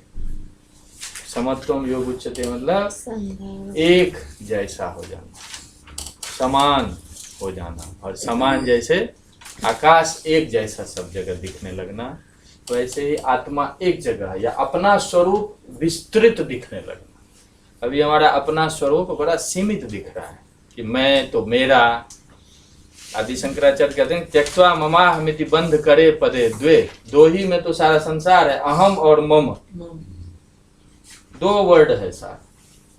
अहम का मतलब मैंने चेतना को इस शरीर से जोड़ दिया तो अहम हो गया, और जब अहम हो गया तो फिर मम शुरू हो। तो यदि आपको थोड़ा भी ज्ञान हो जाए तो अहम मम ये 2 यदि हट जाए तो फिर कुछ करने की जरूरत नहीं। तो कहते हैं जैसे 2 हटता है तो मानावमान सदृशा समदर्शनस्य, वो फिर मान अपमान समदर्शी हो जाता है। क्योंकि जो आकाश को देखने लगेगा उस मूल रूप में, तो फिर उसको दिखेगा कि ये जो भी रूम नंबर 13 के है ये आकाश, असली स्वरूप तो ये आकाश का है। क्योंकि ये अभी दीवार है, कल हट जाए, परसों ये हो जाए, फिर आकाश, आप डाल दें तो भी आकाश। वैसे शरीर हो गया तो भी शुद्ध आत्मा, नहीं है तो भी आत्मा। तो इरविन श्रोडिंजर जैसे क्वांटम फिजिसिस्ट कहते हैं consciousness doesn't know plurality, it is always singular. Scientist जैसे ऋषि तो हजारों साल से कहते ही आ रहे हैं। नेह नानास्ति किंचन, ये उपनिषद का वाक्य है। नेह नानास्ति किंचन, consciousness doesn't know plurality, it is सदैव सौम्यदमग्र आसीत् एकमेवाद्वितीयम्। ये उपनिषद के वाक्य हैं, एकमेवाद्वितीयम्। It is singular, it doesn't know plurality.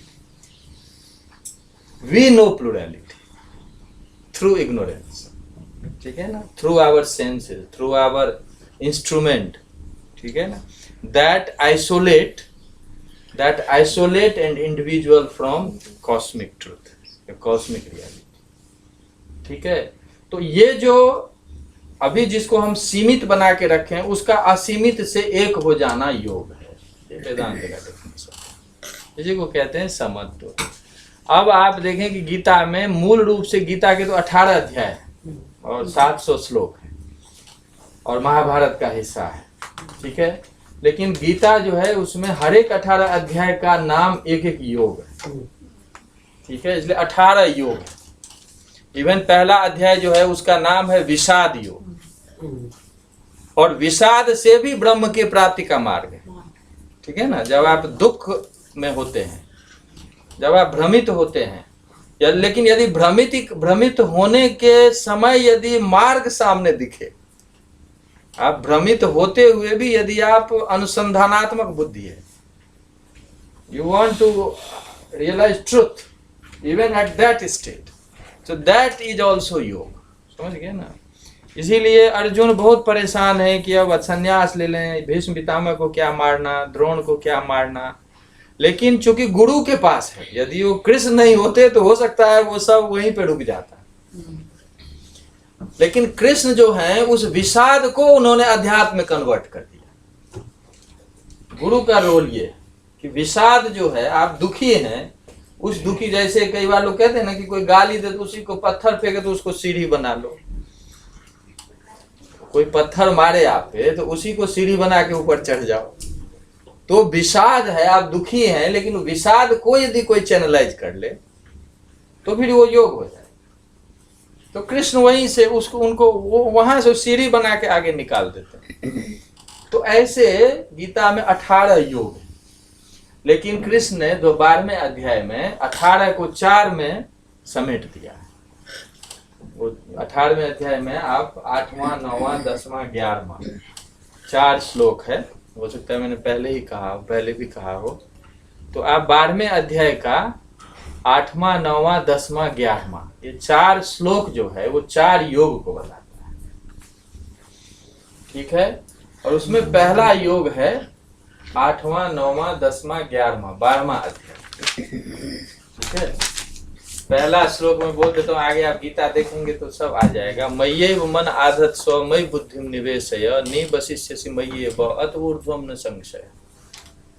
Krishna कहते हैं कि जो व्यक्ति सब में एक तत्व को देख रहा है, जैसे अभी साइंस के पॉइंट ऑफ व्यू से हम देखें तो टेबल भी दिखाई देता है और टेबल में जो शक्ति छिपी हुई है वो भी है। समय प्रिय वाले श्लोक है इसमें। हाँ, इसी वाले में समय प्रिय करके काफी सारे श्लोक हैं। हाँ, वो उसमें भक्ति को आगे वो बढ़ा। 12वें अध्याय में ही है वो। जी जी। तो वो आगे वो सब है, लेकिन 8वां 9वां 10वां 11वां देखेंगे तो उसमें 4 योग को डिफाइन किया। तो कहने का मतलब है कि हमारी बुद्धि यूनिफाइड एनर्जी वाली भी हो सकती है, हमारी बुद्धि फॉर्म वाली भी हो सकती है। हम मान लेंगे कि अलग अलग टेबल है और हम ये भी मान सकते हैं कि सब में एक ही एनर्जी है, ठीक है। सब में एक ही एनर्जी मान लेंगे तो फिर टेबल हमारे लिए सेकेंडरी हो जाएगा।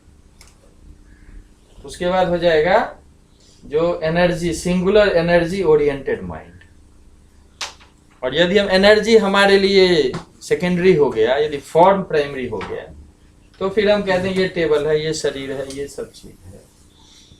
तो कृष्ण कहते हैं कि जिसकी बुद्धि उस मूल कारण पे टिकी हुई है, कि सब कुछ तो एनर्जी से निकल रही है, तो सब कुछ एनर्जी है। अब वो हजारों साल से उपनिषद गीता में तो तय है, लेकिन साइंस भी कह रहा है अब कि E=mc² का मतलब है कि mass is energy, mass is energy. तो जो कुछ भी दिख रहा है, जो लंबाई चौड़ाई मोटाई या जो भी कुछ है, वो मूलतः ऊर्जा है, मूलतः ऊर्जा है, ऊर्जा एक है। तो ऊर्जा वाली बुद्धि होना या टेबल वाली बुद्धि होना, टेबल भी ऊर्जा ही है। वह बुद्धि जब होती है तो एकात्मिका बुद्धि हो जाती है, और जब टेबल वाली बुद्धि होगी तो अनेकात्मिका बुद्धि हो जाएगी।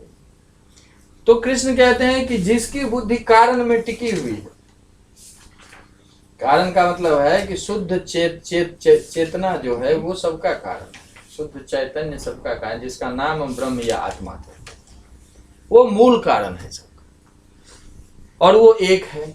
यदि उसमें हमारी बुद्धि टिकी हुई है तो वो ज्ञान है, ज्ञान है कि अलग अलग चीज दिख रही है, लेकिन आप जो चीज है वो उसके कार्य हैं।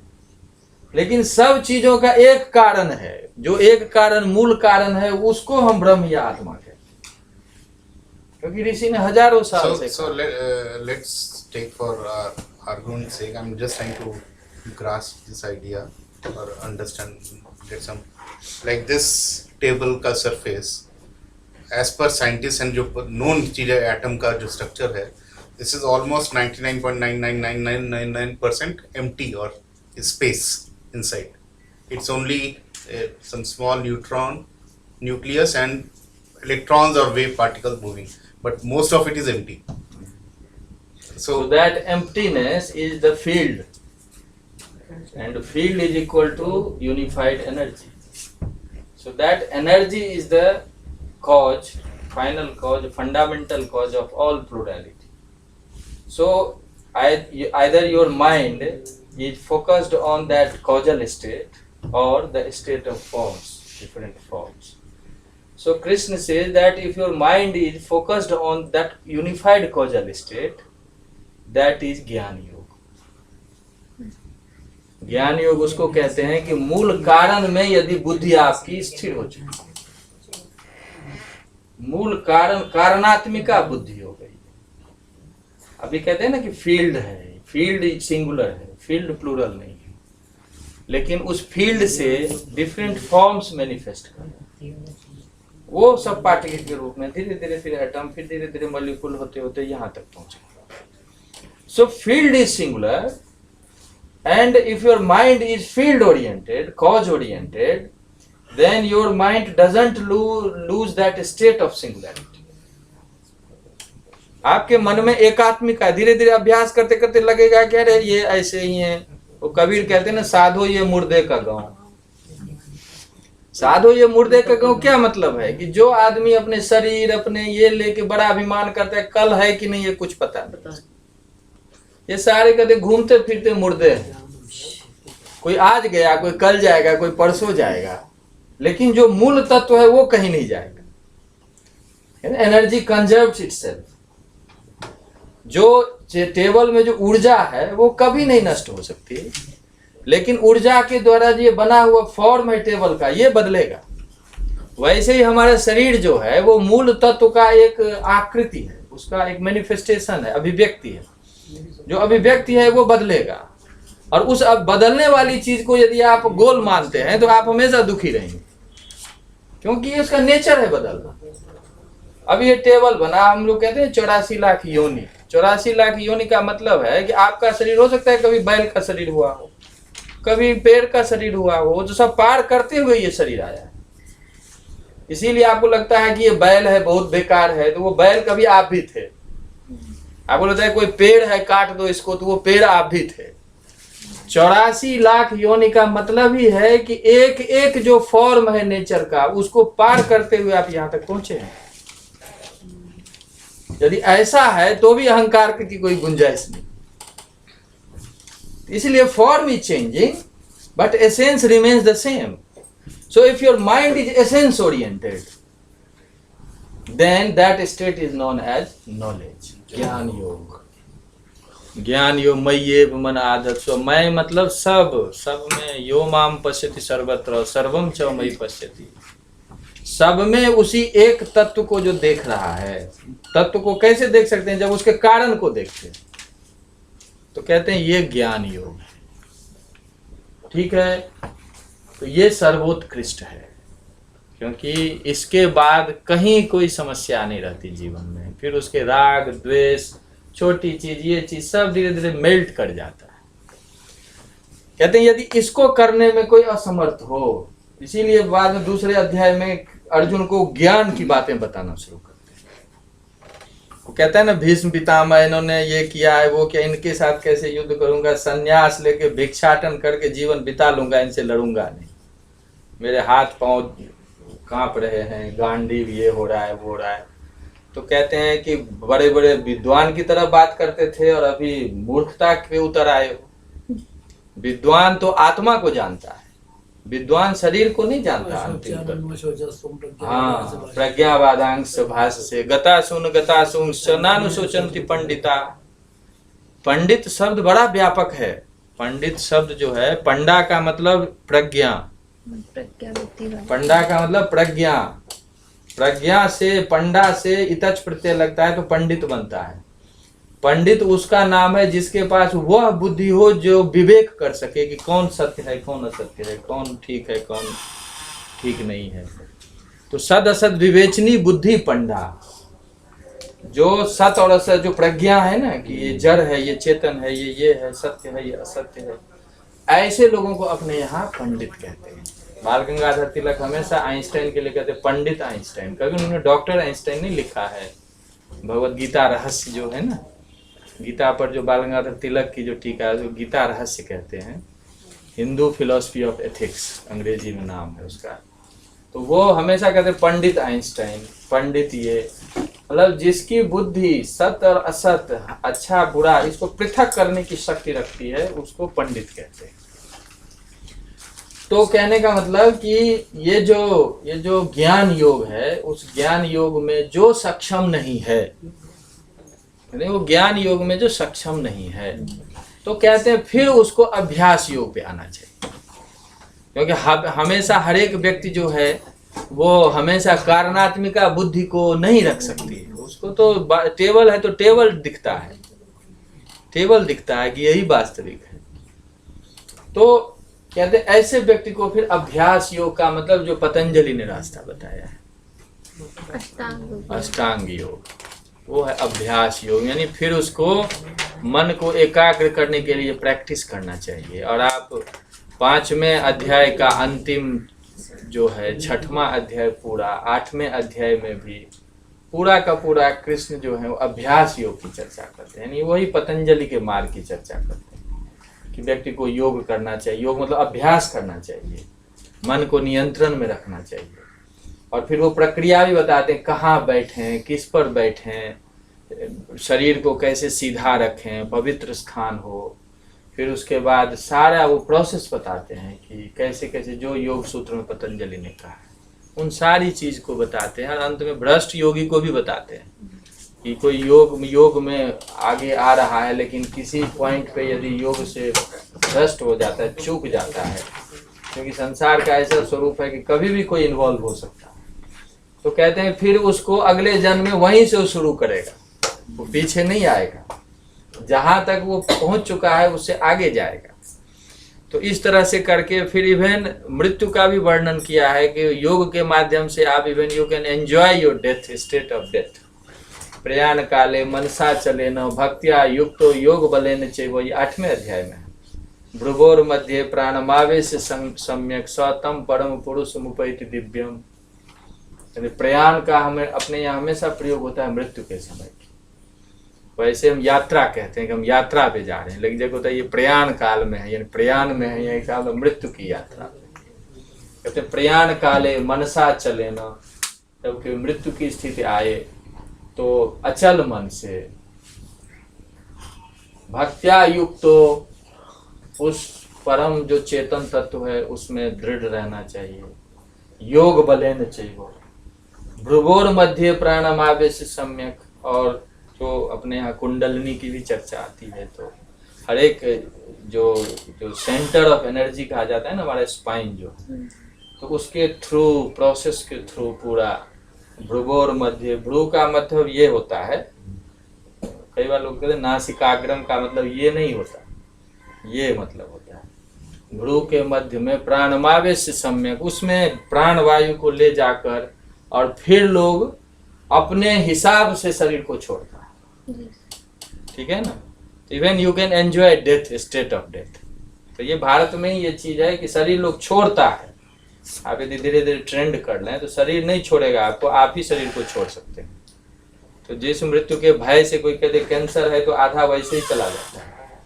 तो भय जो है ना हमारा, मृत्यु से भय जो है, आप धीरे धीरे इसके द्वारा उस भय को समाप्त करते हुए अंत में उस स्थिति को भी सुखपूर्वक आप ले सकते हैं।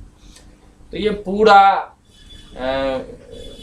बाह्य स्पर्शान ऐसे करके ना पूरा प्रोसेस बताया है। तो आप 5वें अध्याय का अंत में, 6ठे अध्याय का और 8वें अध्याय में देखेंगे तो पूरा योग का वही वर्णन है जो पतंजलि बताते हैं।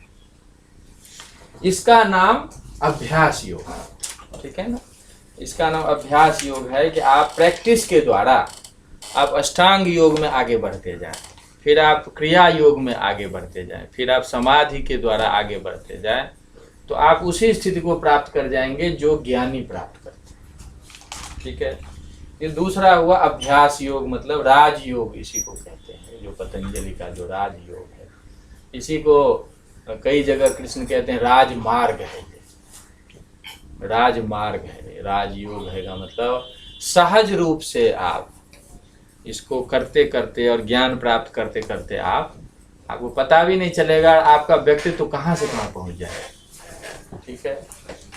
कहते हैं यदि अभ्यास भी कोई न कर पाए, तीसरा जो वहां पे कहते हैं अभ्यास भी कोई, अभ्यासेप्य समर्थोसी मत कर्म परमो भव, तो कहते हैं फिर ईश्वरार्पण करो, फिर ईश्वर के लिए करो, ठीक है। ईश्वर के लिए करने का मतलब है कि जो आप कहते हैं भक्ति, भक्ति का भक्ति योग, भक्ति का मतलब है उपासना, उपासना का मतलब है कि किसी सगुण रूप पे मन को केंद्रित कर देना, सगुण रूप के लिए सब कुछ समर्पित कर देना।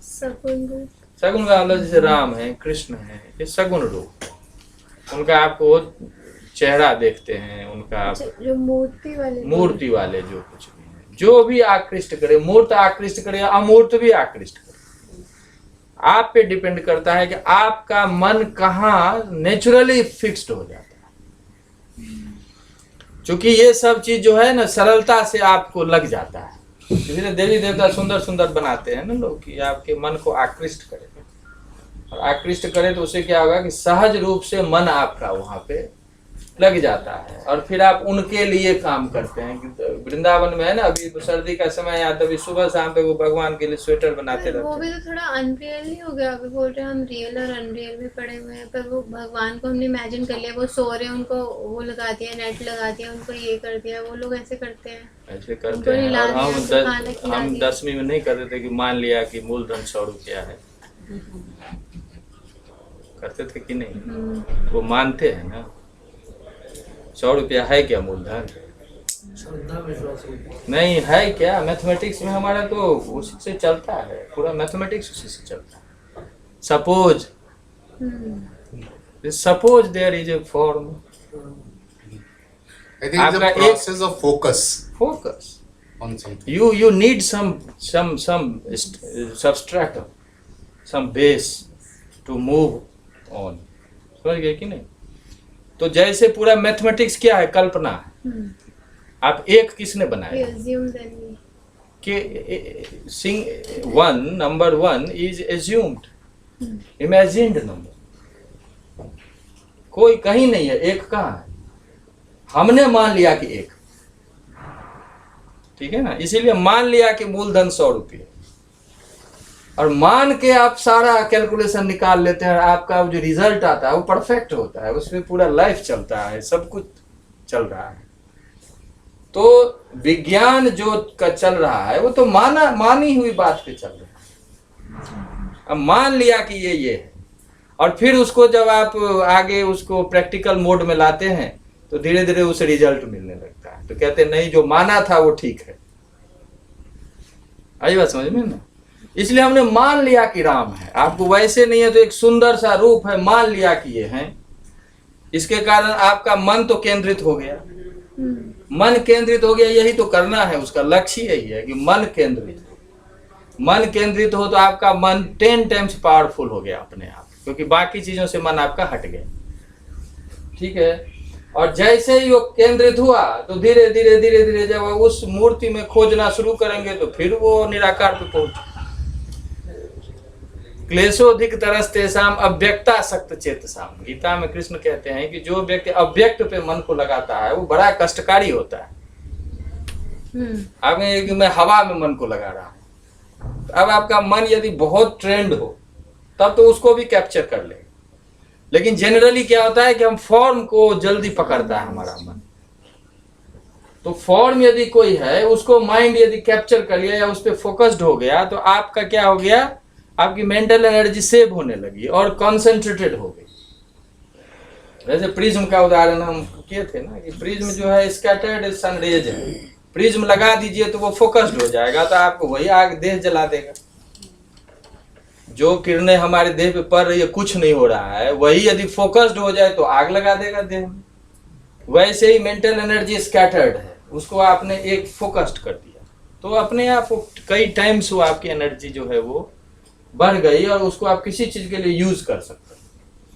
तो इसको भक्ति को कहते हैं उपासना, समझ गए ना। आदि शंकराचार्य ने तो बड़ा अच्छा डेफिनेशन दिया है कि कहते हैं मोक्ष कारण सामग्र्याम भक्ति रेव गरीयसी। Bhakti is one of the most effective path through which you can realise truth. ठीक है, लेकिन व्हाट इज भक्ति? तो भक्ति- ये आपने सूत्र कहाँ से लिया जो अभी आप बोल रहे हैं, शंकराचार्य सूत्र? ये विवेक चूड़ामणि से। तो भक्ति की बात की है? भक्ति का डेफिनेशन है ये। शंकराचार्य ने हाँ किया? जी, मोक्ष कारण शंकराचार्य ने क्या नहीं किया है, एक चीज नहीं है जिसका डेफिनेशन नहीं आपको उन्होंने दिया है। तो नाम उनका ऐसे थोड़े है, सब चीज को डिफाइन किया है और लॉजिकली सब चीज को प्रेजेंट किया है। तो कहते हैं मोक्ष कारण सामग्र्याम भक्ति रेव गरीयसी। कहते हैं bhakti is the most one of the most effective path to realise the truth. लेकिन भक्ति क्या चीज है? स्वस्वरूपानुसंधानम भक्ति रित्यवधीयते। कहते हैं वो कौन पाथ है? तो कहते हैं जिसमें अपने स्वरूप का अनुसंधान किया जाए। स्वरूप का अनुसंधान, आप फॉर्म से फॉर्मलेस स्टेट में आ जाए। आपको कोई गुरु होता है ना, कोई बहुत गुरु अच्छे लेवल के गुरु हैं, तो उनकी आकृति भी आपको बहुत आगे एलिवेट करने के लिए काफी है, लेकिन उसका वो लक्ष्य नहीं है। लक्ष्य है उस एसेंस तक पहुंचना। तो भक्ति क्या है? स्वस्वरूपानुसंधानम, अपने मूल स्वरूप का अनुसंधान और उसको उस पर उसका साक्षात करना भक्ति है। ठीक है, तो आप समझ गए ना। उपासना का मतलब भी यही है, उपासनम तो सगुण वस्तुनि मनः स्थापनम, मनसः स्थापनम। किसी फॉर्म पे जो आपके लिए डिजायर्ड है, कोई भी व्हाटसोएवर इट मे, वो योग सूत्र में कहा है ना कि यथा विमध्यानाद वा, आपको जो ठीक लगे। आपको टेबल का फॉर्म बहुत अच्छा लगता है तो इसी पे मन को लगा सकते। तो किसी फॉर्म पे यदि मन टिक गया तो आपका योग अपने आप शुरू हो जाएगा। तो इसको कहते हैं भक्ति, इसको कहते हैं उपासना। अब उपासना के द्वारा आपको कोई यदि आकृति बहुत, जैसे रामकृष्ण परमहंस थे, वो काली जी के थे, उनको वही फॉर्म अच्छा लगता था। बाद में तोतापुरी जी आए, बोले कि ये क्या है, आप यही है अंतिम क्या? तो बोले हाँ यही है। तो बोले ये तो नहीं है। बोले आप कैसे कहते हैं? माता जी मुझसे डायरेक्ट बात करती हैं, आपके कहने से मैं कैसे मान लूंगा? तो बोले मैं अब आप मेरे कहने से माता जी को पूछ के आइए कि तोतापुरी ने बोला है कि आपसे पूछे। तो वो गए पूछने, तो बोले ठीक कह रहा है, मैंने ही उसको भेजा है। Any form can't be the ultimate truth, so you must go to the deeper state. तो फिर वो तोतापुरी उनको दीक्षा दिए। ठीक है ना, दीक्षा देने के बाद फिर वो निराकार फॉर्मलेस स्टेट में उन्होंने उसको रियलाइज करवाया। तो फॉर्म क्या किया? आपके मन को फोकस कर, और मन को फोकस करके फिर उसके डीपेस्ट स्टेट पर ले जाके फिर जो ट्रुथ है जिसकी फॉर्मलेस है वहां पहुंचा। तो कृष्ण कहते हैं कि यदि तुम अभ्यास नहीं कर सकते हो तो फिर मत कर्म परमो भव, तुम किसी के लिए कुछ शुरू करो। किसी देवी देवता को ले लो, किसी चीज को ले लो और उसके लिए सब कुछ करने लगो, तो फिर आपका धीरे धीरे फिर वो समाधिस्थ मन हो जाए। ठीक है, तो ये जो चीज है इसको फिर उन्होंने हाँ बाद में जैसे बाद में कहा है कि सब जगह आपको भक्ति योग का बहुत व्यापक रूप मिलेगा। फिर वो भक्ति का डिवीजन भी करते हैं कि जो है ना, प्रकार के। हाँ हाँ, वो कहते हैं कि चतुर्विधा भजन्ते माम जना सुकृतिनोर्जुना अर्थात आर्तो जिज्ञासुरर्थार्थी ज्ञानी च भरतर सब। कहते हैं हमारे 4 प्रकार के भक्त होते हैं। पहला है आर्त, जब कोई व्यक्ति दुख में होता है उसको लगता है अब कोई काम नहीं देगा, तो भगवान को याद करना शुरू करता है। आर्त आर्त का मतलब दुखी। जैसे द्रौपदी का उदाहरण देखो कि द्रौपदी को जब लग गया कि यहाँ भीष्म बैठे हैं, 5 पति बैठे हैं, काम कोई नहीं देगा, मेरी इज्जत दांव पे लगी है और ये सब बैठे हैं, कोई काम नहीं देंगे, तब फिर वो कृष्ण को याद करती है। ठीक है, तो ऐसे व्यक्ति जब उसको सांसारिक किसी भी वस्तु में लगने लगे कि ये अब मेरा काम नहीं आएगा, तो ऐसे जो फिर हमें याद करते हैं या ईश्वर को याद करते हैं उसको कहते हैं आर्त भक्त। ठीक है, दूसरा है पहले ले लें अर्थार्थी। अर्थार्थी व्यक्ति जितने हमारे बिजनेसमैन होते हैं वो सब भक्त होते हैं, सब भक्त होते हैं, लेकिन उनकी भक्ति का प्रयोजन है कि भगवान और धन दे। समझ गए ना, उसको कहते हैं अर्थार्थी भक्त। कि भगवान की पूजा इसलिए करना है क्योंकि भगवान ही और धन देंगे। समझ गए ना, सब जगह ये और बढ़ जाए, आपको और 5 घर हो जाए और आपके बाल बच्चे बढ़ जाए, सब चीज बढ़ जाए, और ये देने वाले भगवान है। इसीलिए इस दृष्टि से भगवान की पूजा करना, उनकी उपासना करना, तो ये इसको कहते हैं अर्थार्थी भक्त। इसके उदाहरण में कई बार विभीषण का नाम आता है। ठीक है ना। तीसरे हैं जैसे अभी कहा जिज्ञासु। जिज्ञासु भक्त है जिसको कि सत्य जानने की जिज्ञासा होती है, उसको ये मन में रहता है कि क्या है, ट्रुथ क्या है। जैसे साइंटिस्ट लोग, ये सारे जिज्ञासु भक्त, कि उनको जो भी संसार है उसके ट्रुथ को वो जानना चाहिए। संसार के नियम क्या है, कैसे ये बना है।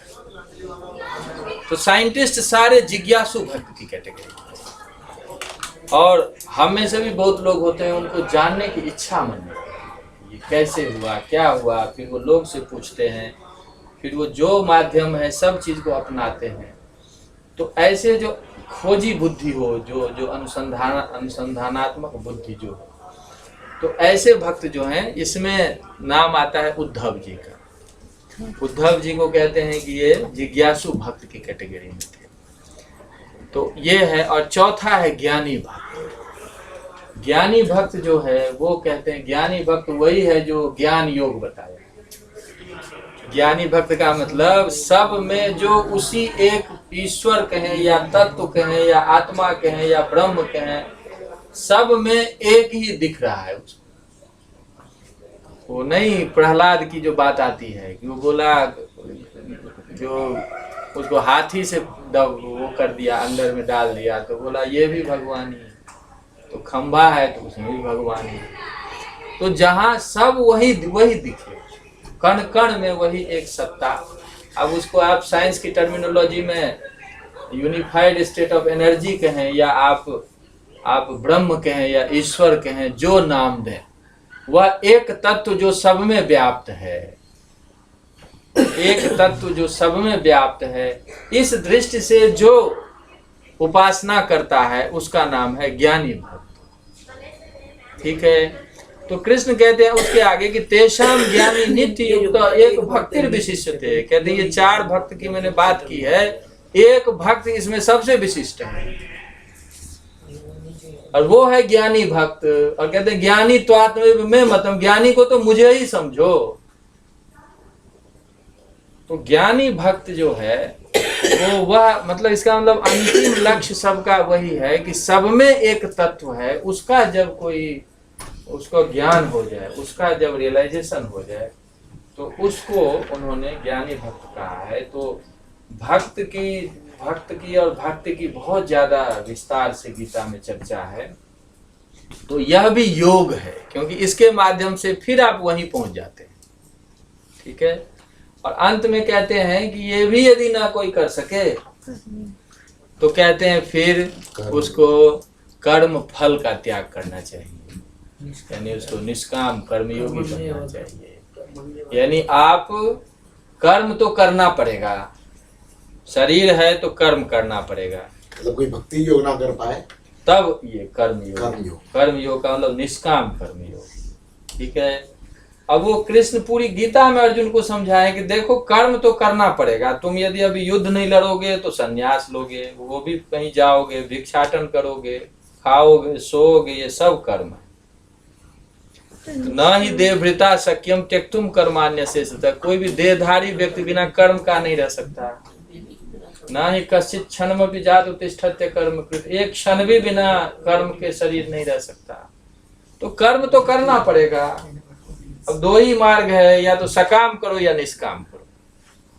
सकाम करोगे तो बंधन में पड़ोगे, निष्काम करोगे तो वहीं पहुंच जाओगे, ठीक है, जहां बाकी तीन लोग पहुंचेंगे, ठीक है। तो इसलिए फिर वो निष्काम कर्म की, वही कहते हैं कि फिर सर्व कर्म फल त्यागम, जो है ना, फल कर्म फल का त्याग, कर्म का त्याग तो कोई नहीं कर सकता, क्योंकि कर्म का त्याग करने के लिए शरीर को छोड़ना पड़ेगा। शरीर जब तक आपको आपके पास है, कर्म करना पड़ेगा। तो एक ही रास्ता है कि कर्म के फल का त्याग करो, तो फिर आपका जो मन है वो धीरे धीरे फिर जो बाकी चीजों में जाता है वो उससे अलग हटने लगेगा। फल का त्याग का क्या अर्थ है सर? कर्म तो कर रहे हैं, हाँ, फल के त्याग फल का त्याग का मतलब है कि जो अभी आप बैठी हैं तो आपको लगेगा कि जो अभी पढ़ रही हूँ तो ये इससे होगा, अभी बिना उसको सोचे भी पढ़ सकती है।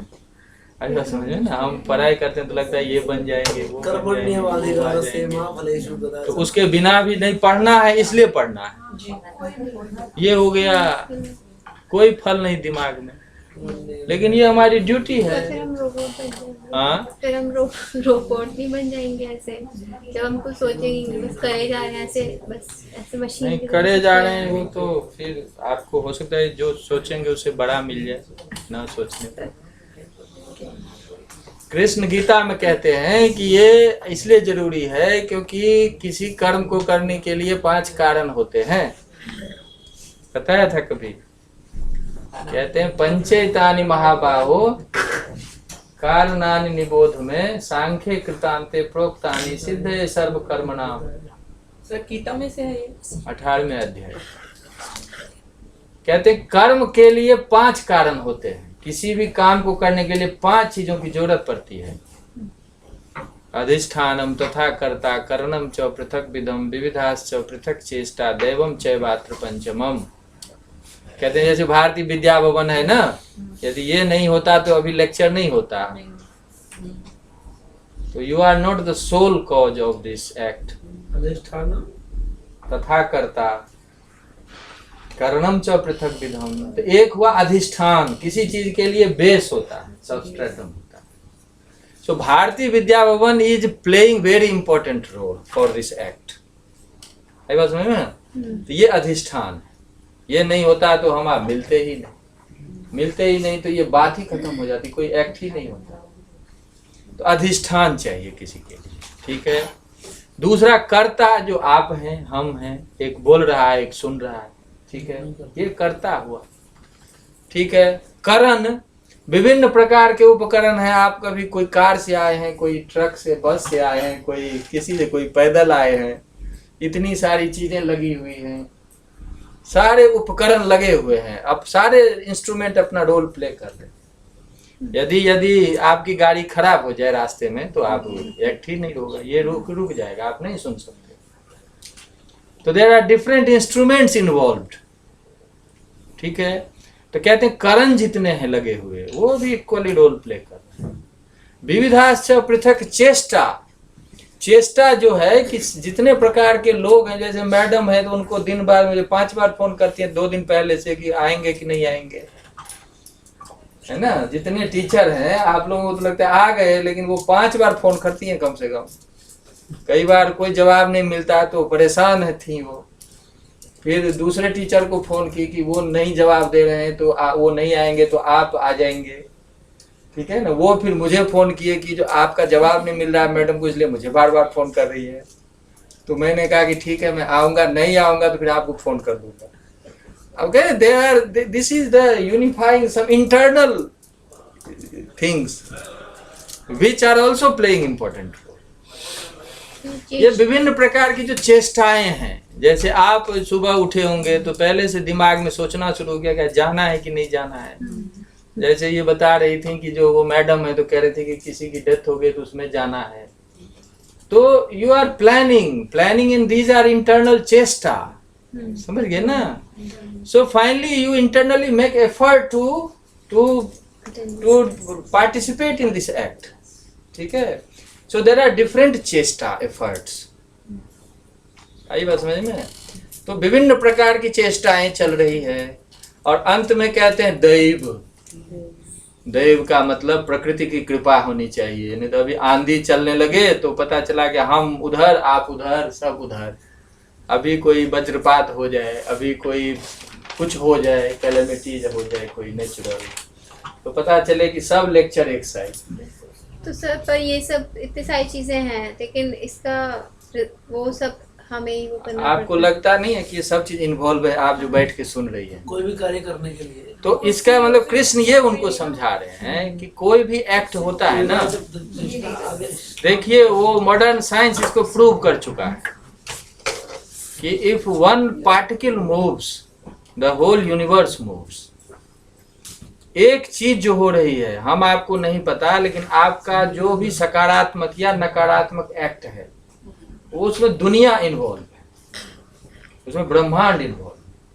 ये साइंटिफिकली इसको बेल्स थियरम कहते हैं, समझ गए। ये 1970 के आसपास फिजिक्स में आया है, बहुत बड़ा इसको माना जाता है। कौन सी थ्योरम है ये? Bells theorem. विवेकानंद भी कहते थे ना कि if one particle moves the whole, आप कंकड़ छोटा सा फेंकिए ना पूरे तालाब को प्रभावित करेगा, भले ही छोटी तरंग हो या बड़ी तरंग। जो नजदीक रहेगा उसको बड़ी तरंग दिखेगा, लेकिन वो जाएगा अंत तक। इसलिए हम जो कुछ भी सकारात्मक बोलते हैं, नकारात्मक बोलते हैं, या जो भी हमारा फिजिकल मेंटल या जो भी एक्ट है वो पूरी दुनिया में वाइब्रेट करता है, बड़े ब्रह्मांड को प्रभावित करता है, कहीं ज्यादा करता है कहीं कम करता है, ठीक है। इसलिए हमारे जो भी एक्ट हैं, हमारा जो कुछ भी है, अब तो साइंस ने प्रूव कर दिया ना कि सब कुछ इंटरकनेक्टेड है, इसीलिए इंटरडिपेंडेंट है। इंटरकनेक्टिविटी का यही मतलब है कि आप यदि कहीं भी कोई एक्ट कर रहे हैं तो उससे हम भी प्रभावित होंगे। अमेरिका में पॉल्यूशन होगा तो भारतीय भी प्रभावित होगा, समझ गए ना। अमेरिका में कोई चीज होगी तो हम अछूते नहीं रह सकते। ये इंटरकनेक्टिविटी है और इसलिए इंटरडिपेंडेंस है। इसीलिए हम एक दूसरे पे डिपेंड करते हैं क्योंकि हम एक दूसरे से संबद्ध हैं। जी, उसमें एक चीज तो मिसिंग नहीं है कि मुख्यतः हम कहते हैं कोई भी कर्म है तो उसके लिए पहले सबसे पहले कारण कि कर्म वो हो क्यों रहा है, क्यों किया जा रहा है, वो पार्ट इसमें मिसिंग नहीं है। नहीं वो तो कर्ता में है नहीं इंक्लूड। आप करता है तो आपके अंदर इच्छा है, इच्छा है तो फिर मन का व्यापार शुरू हुआ, मन का व्यापार शुरू हुआ तो फिजिकल एक्ट में कन्वर्ट हो, वो सब कर्ता में आएगा। कर्ता में आएगा। इसीलिए ये इसका एक पूरा मॉडल है, कर्ता का ज्ञान, कर्ता की इच्छा, कर्ता का प्रयत्न का मतलब mental effort, mental effort converts into physical activity, वो चेष्टा हो गया। इसीलिए पूरा न्याय का सिद्धांत है इसमें कि यद विषयकम ज्ञानम तद विषयनी इच्छा तद विषय का प्रयत्न तद विषयनी चेष्टा। ये कर्ता में है सब कुछ। अब ये कर्ता का विश्लेषण करेंगे तो वो 2 घंटे का अलग लेक्चर है केवल कर्ता का, ठीक है ना।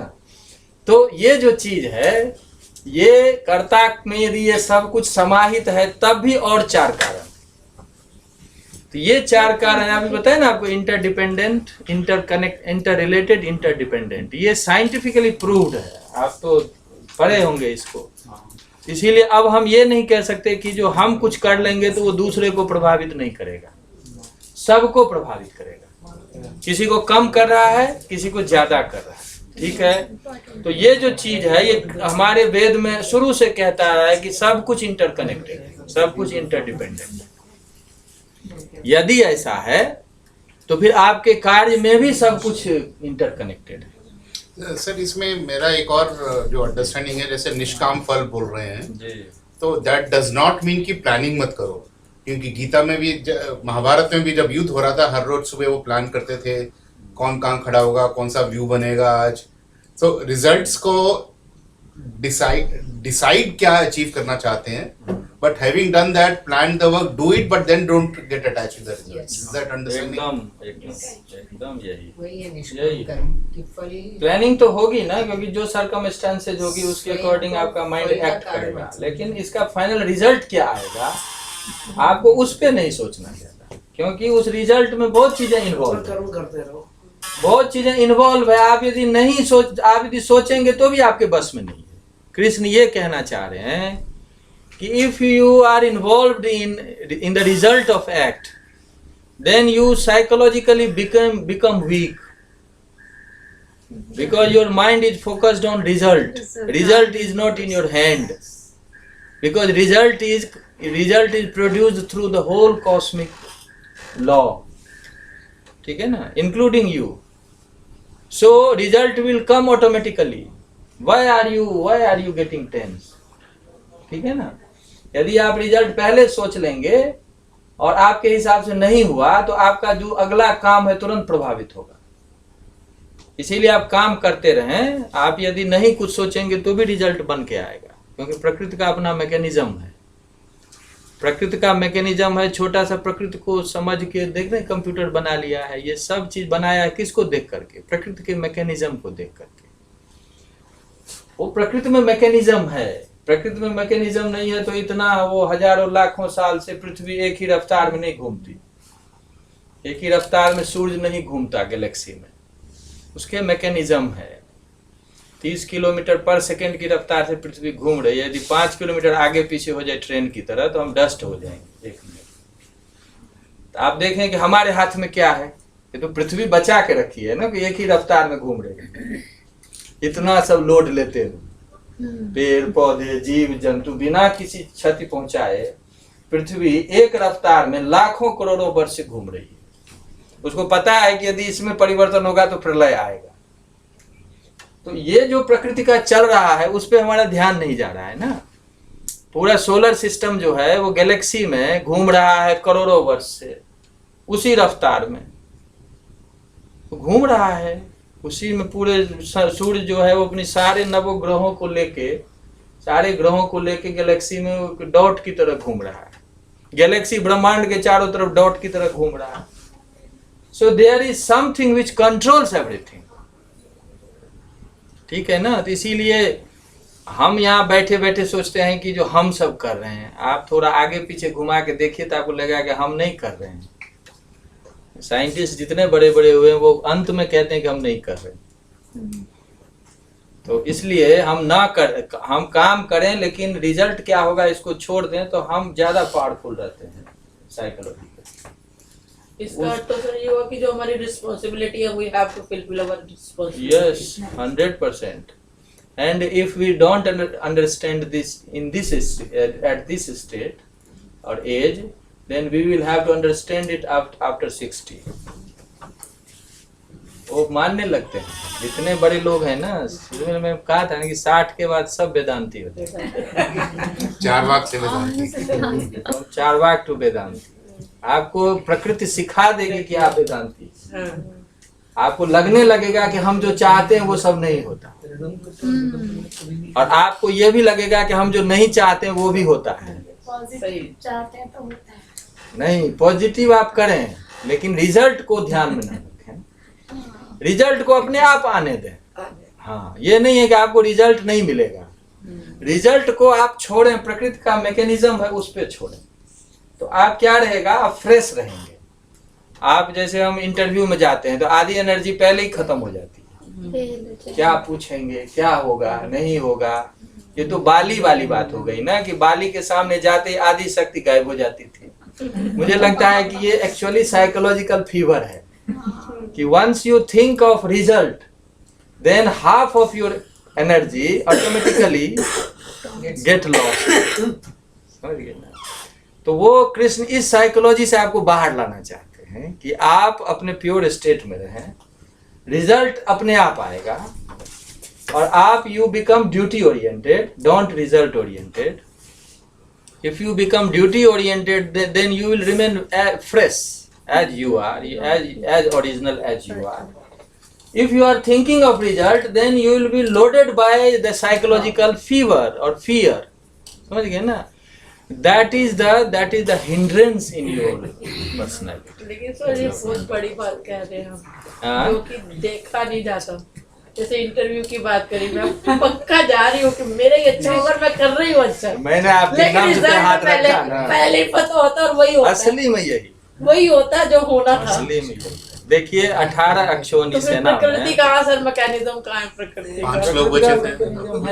कि मैंने ही अच्छा दिया, मेरा होना देखिए चाहिए। 18 अक्षोणी सेना में कितने इनके पास थे? 5 की क्या, सारे थे दुर्योधन के पास। वो तो डर के मारे वैसे ही मैदान छोड़ के भाग जाते। हम्म, तो आप यदि रिजल्ट देखते तो वो युद्ध ही नहीं होता।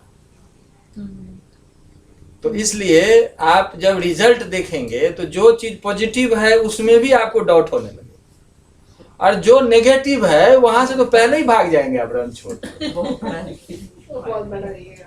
ठीक है ना? इसलिए आप साइकोलॉजिकली फियर जो होता है वो उससे बचने के लिए आप करते जाइए। देखिए समय ऐसा आएगा कि जितना आप नहीं सोचते हैं उससे 100 गुना बड़ा रिजल्ट आपके पास आएगा। तो कृष्ण अर्जुन को समझा रहे हैं कि देखो सोचोगे तो भी नहीं होगा तुम्हारे हिसाब से। अंत में 11वें अध्याय में दिखाया ना कि देखो तुम मारोगे नहीं मारोगे ये मर जाएगा, 18वें दिन सब साफ हो जाएगा। ये बताना चाह रहे हैं कि this is the cosmic structure, this is the cosmic mechanism through which 18 अक्षोणी सेना हैज टू गो। आई बात समझ में ना?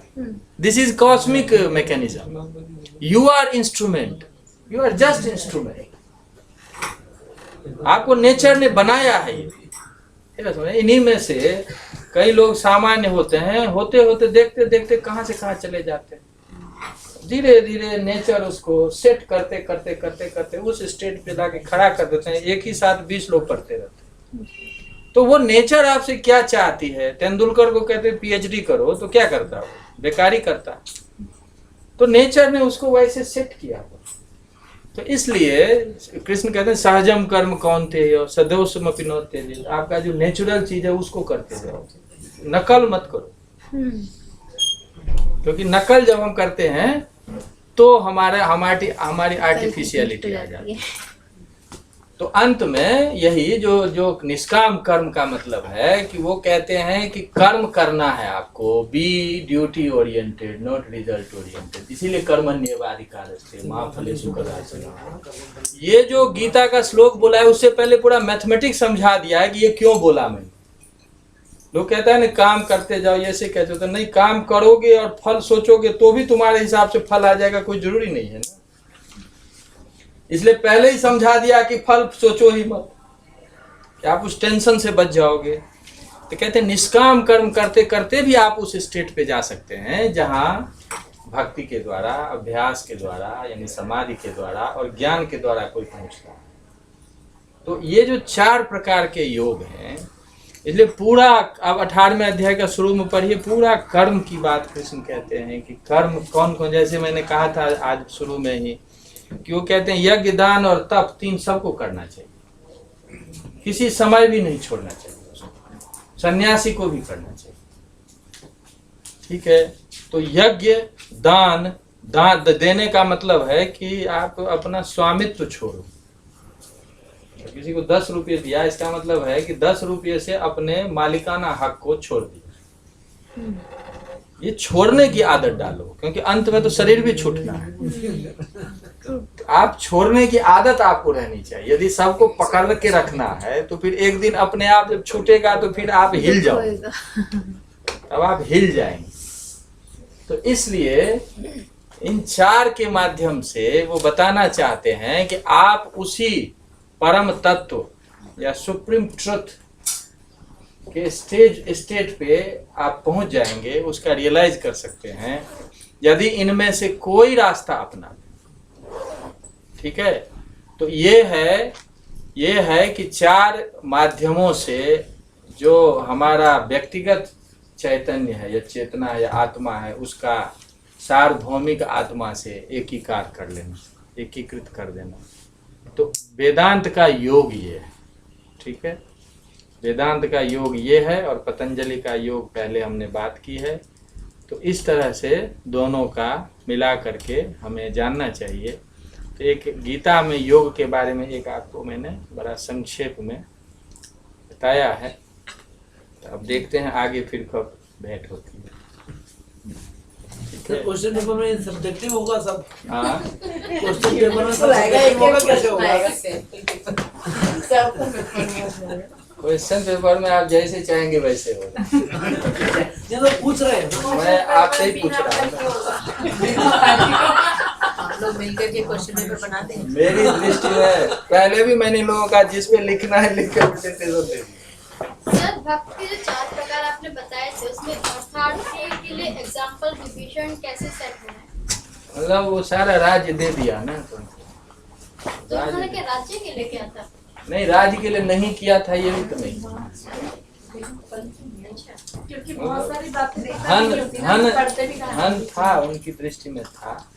आप नहीं भी ले सकते, आप फ्री हो छोड़ दे। दूसरा एग्जाम्पल देखो, सेठ लोग है, चूंकि ये चीज कई कहानी में आती है इसलिए मैंने बताया। लेकिन सामान्य रूप से हम समाज में देखते हैं ना कि कुछ लोग जो हैं वो धन धान्य के लिए ईश्वर की पूजा करते हैं। ऐसे लोग होते हैं जो इतिहास से भी लोग एक उदाहरण नहीं दे सर, रहे हैं। इसमें एक चौपाई आती है जो आपने उदाहरण दिया है, ठीक दी है। मैंने क्योंकि कहीं इच्छा पढ़ा थी था कि इसलिए उदाहरण। उनको राज्य भी मिले, कुछ ऐसी चौपाई है वहाँ पे। कि पहले भी उनके साथ काफी कुछ हुआ था शायद, उस हिसाब से। हाँ हाँ, वो और कहीं पूरा जब उनको अपमान हुआ तो उसकी पीड़ा थी उनको। हाँ जी, कैसे नहीं पीड़ा रहेगी। फिर वो पूरे ठीक तरह से मंदोदरी से शादी भी की थी। हाँ हाँ, तो वो ऐसा नहीं था कि वो संन्यास ग्रहण कर लिए थे। हाँ ठीक है, उनका जो अपमान हुआ था उसके बाद राम के प्रति भक्ति थी, भक्ति के द्वारा वो भी अचीव कर लिया। तो उसमें कोई हर्ज नहीं है। तो आज समाप्त करते हैं।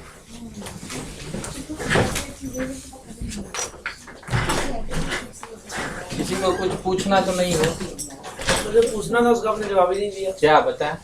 Question paper. मैंने तो जवाब में ये कह दिया कि आप जिस पे लिखना चाहेंगे वही होगा। इससे ज्यादा अच्छा जवाब क्या है? ऐसा तो समझ नहीं आएगा ना क्या लिख के। परीक्षा का मतलब है दूसरे की इच्छा ना। परीक्षा का नाम भी मैं कहा वो दूसरे की इच्छा को ही मैंने समाप्त कर दी। स्वेच्छा।